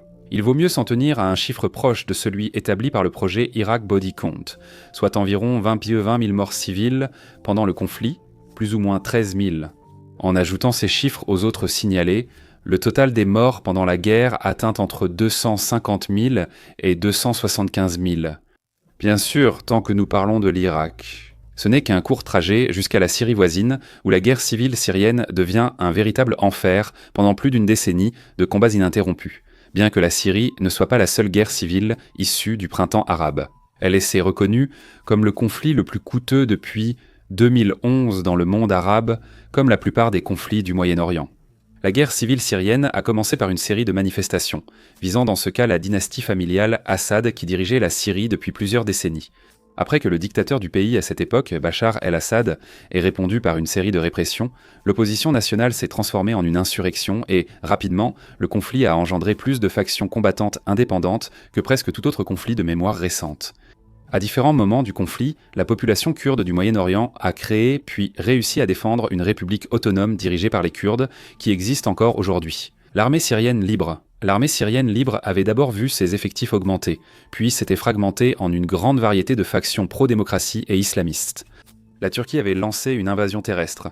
La Russie, l'Iran, l'Europe et les États-Unis se sont chacun impliqués. Des groupes djihadistes comme Al-Qaïda et l'État islamique ont aussi fortement influencé la guerre. Ce n'est qu'environ 14 ans après le début du conflit, en décembre 2024, qu'une coalition rebelle dirigée par l'homme à la tête de la Syrie. Aujourd'hui, l'ancien combattant djihadiste Ahmed al-Shahra a réussi à mener une attaque éclair et à renverser le régime à Damas. La fin réelle de la guerre civile syrienne, ou sa transformation en 2025 et après, demeure controversée. Si l'on définit la guerre civile syrienne comme celle visant à évincer Bachar al-Assad, on peut alors regarder en arrière et évaluer l'essentiel du conflit. Bien qu'il soit, comme d'habitude, très difficile d'établir un nombre exact de morts de la guerre en Syrie, il est relativement simple dans ce conflit de cibler au moins une fourchette approximative d'ici l'année 2021. C'est à ce moment-là que la guerre s'est principalement installée dans une série d'impasses parallèles jusqu'à l'assaut de 2024 qui a renversé Assad. Les Nations Unies avaient recensé un nombre minimum de morts qui s'élevait à 582 000. L'Observatoire syrien des droits de l'homme a recensé fin 2024 environ 347 000 combattants et près de 20 000 civils, y compris les corps non identifiés mais documentés comme tués. L'Observatoire estime aussi qu'environ 110 000 autres personnes ont été tuées sans que leur décès soit documenté. Quoi qu'il en soit, ces chiffres s'expliqueraient au moins en partie par l'énorme appareil de répression interne du gouvernement Assad, qui aurait fait disparaître sans laisser de traces plusieurs dizaines de milliers de Syriens. Les estimations de l'Observatoire, de l'Organisation des Nations Unies et d'autres sources situent le nombre total de morts entre 500 000 et 675 000. Avant de continuer, prenons un moment pour le noter. Même en combinant les pertes humaines de l'invasion américaine de l'Irak et de la guerre civile syrienne, nous restons en deçà du nombre total de morts entre ces deux nations, au XXIe siècle. C'est parce que, jusqu'à présent, nous n'avons pas pris en compte la guerre contre l'État islamique en Irak et en Syrie. Depuis que le groupe a commencé à faire parler de lui en Irak et en Syrie en 2013, et ce jusqu'à aujourd'hui. Vu le nombre de morts, il faudrait compter 2 fois. Entre la guerre civile syrienne et la guerre contre l'État islamique, nous ne parlerons pas des conflits séparément dans cet épisode. En retirant les morts en Syrie, les combats supplémentaires en Irak n'atteignent pas le seuil de victimes fixé. Mais si vous souhaitez comprendre l'histoire du conflit en Irak et en Syrie au XXIe siècle, il est tout simplement impossible de ne pas au moins le mentionner. Alors que la guerre civile syrienne faisait rage, le monde prêtait bien moins attention à un autre conflit dévastateur, l'invasion du Yémen. Comme en Syrie, la guerre civile au Yémen est issue du printemps arabe, où la révolution a renversé le gouvernement d'Ali Abdallah Saleh. Mais au lieu de conduire le Yémen vers un avenir meilleur, le soulèvement de 2011 a préparé le terrain pour une confrontation bien plus vaste. Au XXe siècle, le Yémen a été divisé en 2, une séparation qui influence encore aujourd'hui le pays, conséquence de cette partition et de la réunification violente qui a suivi. Les Zaïdites, importante minorité religieuse du Yémen, s'avèrent depuis longtemps s'organiser et se défendre. Dirigé par un groupe appelé Ansar Allah, mais mieux connu aujourd'hui sous le nom de Houthis, la population zaïdite du Yémen était engagée dans des combats de faible intensité contre le gouvernement yéménite depuis le début des années 2000. Pendant cette période de troubles politiques qui a suivi la révolution de 2011, les Houthis ont décidé de prendre les armes contre la nation. Nouveau gouvernement. Ils ont finalement pris le complexe présidentiel national en 2015 pour éviter la division du pays en 6 États fédéraux. À partir de ce moment-là, tout a basculé. La décennie de guerre a vu les rebelles Houthis gagner vite du terrain à l'ouest, où vit la majorité des Yéménites, déjà maîtres de la capitale. En 2014, après une offensive rapide, les Houthis se sont étendus et ont combattu au sud pour tenter de prendre le pouvoir. La direction reconnue du pays était à Aden. Une coalition menée par l'Arabie saoudite est venue défendre la ville, tandis que les Houthis ont renforcé leurs liens avec l'Iran, acceptant son soutien financier, militaire et technique. Ils sont connus pour leur créativité et leur aptitude à mettre en œuvre une guerre de type insurrectionnel à grande échelle. Les Houthis ont réussi à infliger des pertes suffisamment importantes à la coalition dirigée par l'Arabie saoudite pour qu'elle finisse par mettre fin à ces opérations. Malheureusement, la vie sous les Houthis était bien moins triomphante que pour les combattants du mouvement. Pendant la guerre, le Yémen a été frappé par la famine et a subi l'effondrement d'une grande partie de ses infrastructures de santé et d'assainissement. Dans ce conflit, comme dans d'autres, les deux camps, surtout les Houthis, ont utilisé la privation d'aide alimentaire des populations vulnérables comme arme lorsque cela les arrangeait. En conséquence, les nombreux civils morts de faim et de maladie pendant le conflit seront inclus dans notre décompte final. Selon les chiffres des Nations Unies, on estime à plus de 377 000 le nombre de personnes décédées au Yémen. De 2014, début de la guerre civile, à fin 2021, plus de 150 000 personnes combattants et civils ont été tuées directement par les combats. Plus de 200 000 autres sont mortes de la famine, du choléra ou d'autres conséquences indirectes du conflit au Yémen, où la population est très jeune. Globalement, une grande partie des victimes indirectes étaient de jeunes enfants, plus gravement touchés par la malnutrition aiguë que les adultes. Selon le programme des Nations Unies pour le développement, en 2021, un enfant yéménite de moins de 5 ans meurt toutes les 9 minutes à cause du conflit. Depuis cette époque, la nature du conflit a changé de façon spectaculaire, les autorités yéménites acceptant parfois des accords de cessez-le-feu, et les Houthis provoquant l'indignation mondiale. Après avoir déclenché la crise de la mer Rouge par des attaques de drones et de missiles contre la navigation. Le nombre de morts durant cette phase de la guerre reste significatif. Le retour de l'aide humanitaire et l'adoption de méthodes de combat moins coûteuses ont fortement réduit le nombre de morts. Pour aujourd'hui, nous retiendrons le chiffre de 377 000 morts des Nations Unies, sachant que le nombre réel est sans doute supérieur de quelques milliers. Après le Yémen, il ne nous reste plus qu'une dernière étape avant de conclure ce qui a été un tour du monde macabre. Bien sûr, cette dernière étape nous amène à Gaza. Le plus grand conflit par procuration oppose Israël et ses soutiens à l'Iran, au Hamas, au Hezbollah et à d'autres alliés. Nous allons couvrir toute la guerre par procuration entre Israël et l'Iran. Au XXIe siècle, il faut considérer bien plus que la guerre à Gaza. Cela inclut la guerre de 2006 au Liban, les conflits à Gaza en 2008, 2014, 2021, les combats Israël-Hezbollah dès 2023 et la guerre de 12 jours, Israël-Iran en 2025. Quant à la cause du conflit dans son ensemble, d'une certaine manière, c'est une histoire aussi vieille que le monde. Après la révolution islamique de 1979, l'Iran et Israël se sont opposés en continu. Israël affirme que l'Iran voudrait l'effacer de la carte, tandis que l'Iran accuse Israël de réprimer systématiquement les musulmans sur son territoire et ailleurs. Israël, la puissance militaire la plus sophistiquée et la plus soutenue dans ce conflit, a voulu se battre, en contrôlant strictement son territoire et en réprimant toute résistance dès son apparition. L'Iran, en situation de faiblesse financière, technique et militaire, s'est allié à divers acteurs non étatiques, qu'il peut soutenir afin de maintenir sa position dans cette longue guerre froide.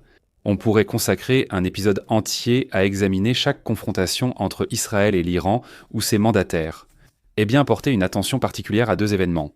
La guerre Israël-Hamas qui a commencé en 2023 et le conflit court mais intense entre l'Iran et Israël en 2025.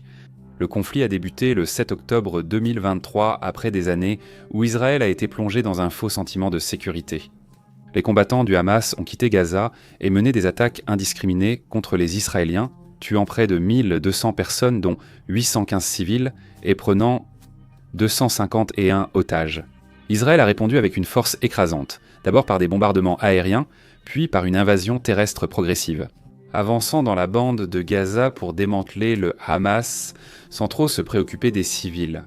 Pendant le conflit, Israël a régulièrement restreint l'acheminement de l'aide essentielle et commis ce qu'un large éventail d'experts mondiaux a qualifié de génocide. Le Hamas a exploité la population civile de Gaza, en s'en servant comme boucliers humains. En 2025, Israël et l'Iran s'affrontent pour la première fois dans une guerre totale. Israël a mené d'intenses frappes aériennes et assassiné contre le programme militaire et nucléaire iranien, tandis que l'Iran a tenté de répondre, majoritairement sans succès, avec des centaines de missiles balistiques et plus d'1 millier de drones kamikazes. L'affrontement a culminé par de brèves frappes aériennes américaines, larguant d'énormes bombes pour détruire les installations nucléaires iraniennes enfouies. L'impact réel de ces frappes reste débattu, tout comme le nombre de morts de la guerre à Gaza. Ce sujet est très controversé, les chiffres du ministère de la Santé de Gaza étant toujours contestés par Israël et ses alliés. Le ministère de la Santé de Gaza est contrôlé par l'organisation Hamas. Cependant, au niveau international, ces chiffres sont généralement considérés comme relativement fiables. Et bien qu'il soit impossible de procéder à un examen complet de tous les chiffres du ministère de la Santé de Gaza dans les circonstances actuelles, des tentatives plus limitées de reproduction de leurs chiffres tendent à valider les données qu'ils fournissent. En fait, d'autres études suggèrent que les chiffres du ministère de la Santé de Gaza pourraient même être sous-estimés, puisqu'ils n'incluent pas les corps qui n'ont pas encore été retrouvés sous les décombres. Selon le ministère de la Santé de Gaza, fin octobre 2025, plus de 69 000 Gazaouis ont été tués au cours du conflit. Il est difficile de vérifier la part de civils parmi ces morts, mais des sources indépendantes non israéliennes estiment que 60 à 80% étaient point des civils. Les affirmations israéliennes tendent à se rapprocher de 50% du nombre réduit de personnes qu'Israël reconnaît avoir tuées, tandis que certains rapports suggèrent une proportion de civils tués pouvant atteindre 90%. Si une estimation médiane de 70% est correcte, le nombre de civils tués à Gaza serait d'environ 48 000. Du côté opposé, Israël a subi 2092 pertes à ce jour, dont 1195 tués lors des attaques du 7 octobre. Pendant la guerre Israël-Iran de 2025, Israël a reconnu 33 morts, alors que des groupes de défense des droits de l'homme estiment 1200 morts côté iranien. Il faut aussi considérer les opérations d'Israël contre le Hezbollah au Liban. 87 soldats et 46 civils israéliens tués, contre environ 5000 combattants du Hezbollah. Environ 4000 victimes civiles supplémentaires et plus de 550 morts en Syrie.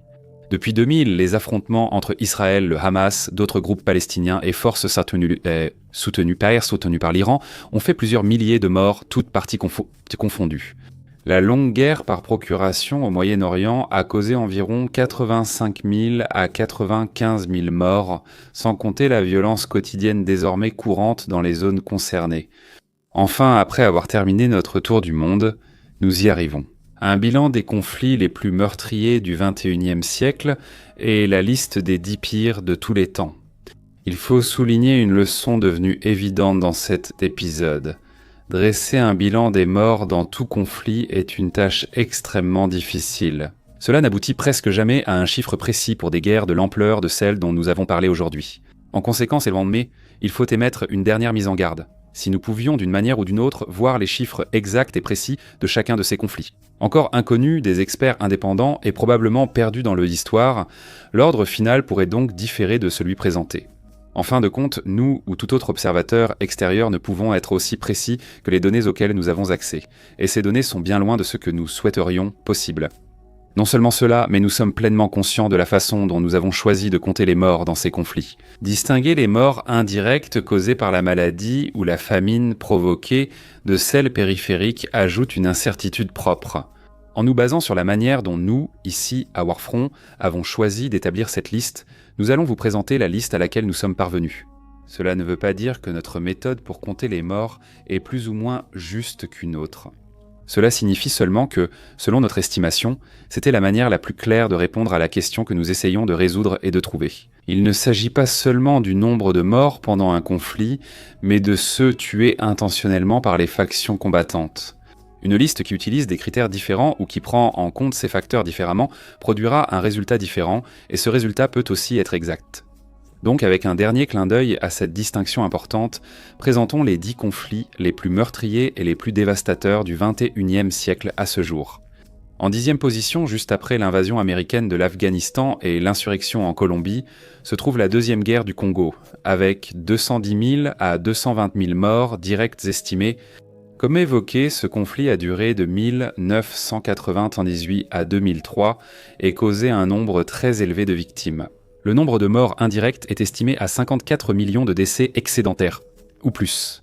Si l'on considère uniquement les décès du XXIe siècle, causés directement par des actions délibérées des factions combattantes. Elle occupe la 10e place. En 9e, selon les données actuelles, le conflit au Soudan aurait causé environ 250 000 de morts. Ce chiffre est sûrement sous-estimé, et il est malheureusement impossible de mesurer l'ampleur de cette sous-estimation. En 8e place, l'invasion de l'Irak par les États-Unis présente l'une des plus grandes divergences dans les bilans de morts civiles parmi tous les conflits évoqués. Comme vous le savez probablement, l'héritage de la guerre en Irak reste une question extrêmement épineuse, aussi bien dans le monde occidental qu'au Moyen-Orient aujourd'hui. Avec les chiffres généralement reconnus comme fiables, le total des morts, civils et combattants, est estimé entre 250 000 et 275 000. En 7e position figurent les guerres des cartels au Mexique, débutées en 2000 et intensifiées depuis 2006. Nous estimons que 319 000 personnes ont perdu la vie dans ce conflit. Le nombre élevé de disparus et le chevauchement entre les homicides liés aux guerres des cartels et ceux commis pour d'autres raisons sont des facteurs clés. Il ne faut pas prendre le chiffre de 319 000 comme une vérité absolue. Mais idéalement, il s'en rapproche au moins un peu à la 6e place. Nous revenons au Soudan pour prendre en compte la guerre au Darfour et le génocide qui l'a accompagné. En tenant compte de tous les camps du conflit, jusqu'à ce que l'on puisse, en gros, considérer la fin de cette phase du conflit civil soudanais. Aux alentours de 2010, nous atteignons un nombre total estimé de morts d'environ 320 000. En 5e position de notre classement sombre figure la guerre au Yémen, avec 377 000 morts selon l'Organisation des Nations Unies jusqu'en 2021. Malgré quelques combats au Yémen depuis, dont une campagne de frappe aérienne d'Israël, des États-Unis et d'alliés. Nous pensons que le nombre de morts supplémentaires, difficile à déterminer à cette période, ne ferait pas assez augmenter le bilan total du Yémen pour dépasser les 2 prochaines entrées de notre liste en 3e et 4e place. On compte la guerre civile au Soudan du Sud et l'invasion actuelle de l'Ukraine dans ces conflits.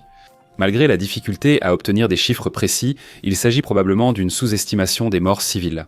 Dans les 2 cas, nous arrivons à un nombre total de morts d'environ 40 000 entre l'Ukraine et la Russie et 40 000 pour le Soudan du Sud. Si en tant que spectateur vous souhaitez placer l'un de ces conflits clairement à la 3e place et l'autre à la 4e, vous pourriez certainement justifier de mettre l'Ukraine en 3e position. Étant donné que le conflit est toujours en cours et que le nombre de morts continuera forcément d'augmenter. Pour notre part, cependant, la place respective de ces conflits dans notre classement importe un peu moins que le fait plus large que chacun d'eux a coûté environ 40 000 vies et probablement plus. En 2e position, nous arrivons à la nation de Syrie, où, selon des estimations externes prudentes, le nombre de morts dépasserait les 50 000.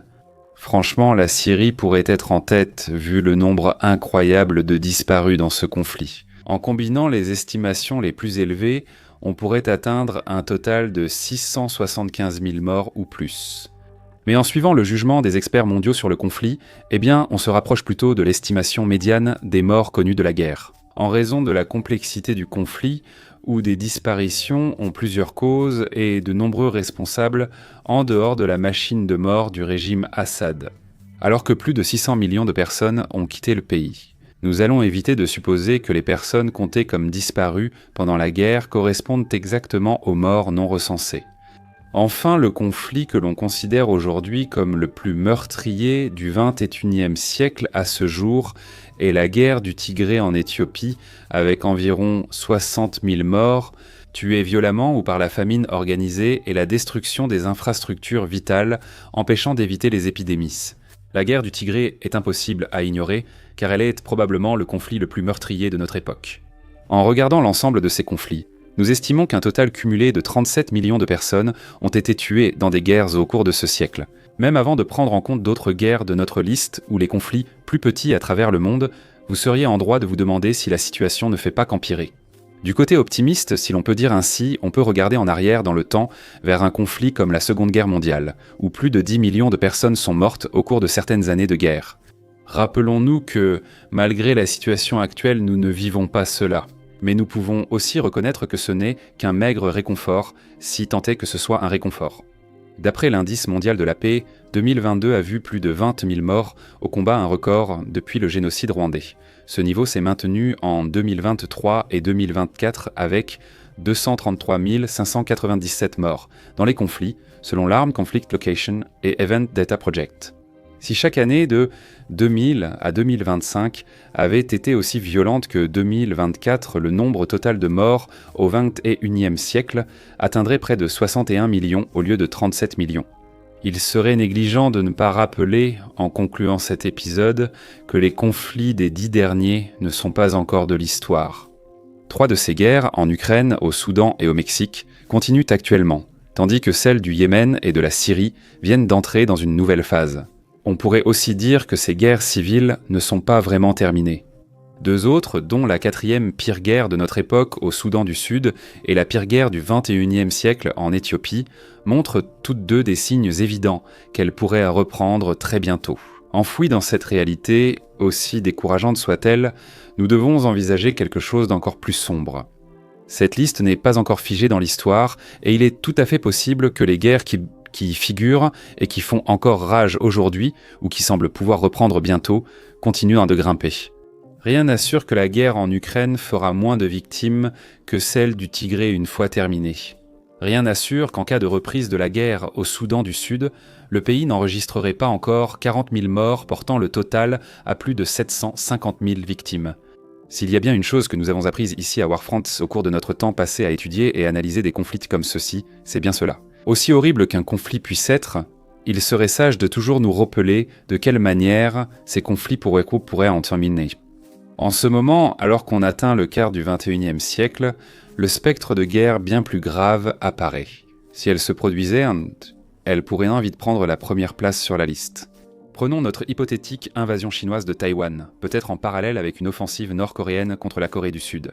Les États-Unis, le Japon, l'Australie, le Vietnam, les Philippines et d'autres pays indo-pacifiques seraient vite impliqués. Ou bien on considère une confrontation Russie-OTAN où le style brutal et d'usure du conflit ukrainien s'imposerait à des adversaires venus de toute l'Europe et d'Amérique du Nord. Une guerre majeure entre le Pakistan et l'Inde, la nation la plus peuplée, reste toujours possible, tandis que dans la corne de l'Afrique. Les conflits internes de l'Éthiopie, sa quête d'accès à la mer, son contrôle du Nil et l'instabilité de ses voisins créent les conditions d'une guerre régionale potentielle, pouvant coûter de nombreuses vies. Lors de discussions comme celle-ci, après avoir exploré en profondeur les pires conflits de notre époque, notre équipe à Warfront se rappelle l'importance de la connaissance. Discuter d'une liste de guerres aussi horrible, il est compréhensible de souhaiter la paix, mais la paix ne se produit pas d'elle-même, la paix se mérite. Ce n'est pas une phase de repos, mais un processus actif, continu et d'une importance vitale. C'est important non pas parce que c'est un idéal élevé, mais parce que l'alternative est apocalyptique. Des conflits comme ceux-ci deviennent beaucoup plus probables partout dans le monde lorsque l'importance de la paix est sous-estimée et que le prix de la guerre est oublié. La liste évoquée aujourd'hui pourrait être un simple top 10, ou bien elle peut être une chronique de 37 millions et d'innombrables autres millions. Davantage de vies qui n'auraient jamais dû être écourtées et des morts que le monde n'a pas su comprendre, anticiper et prévenir avant qu'elles ne se produisent. Merci de votre attention.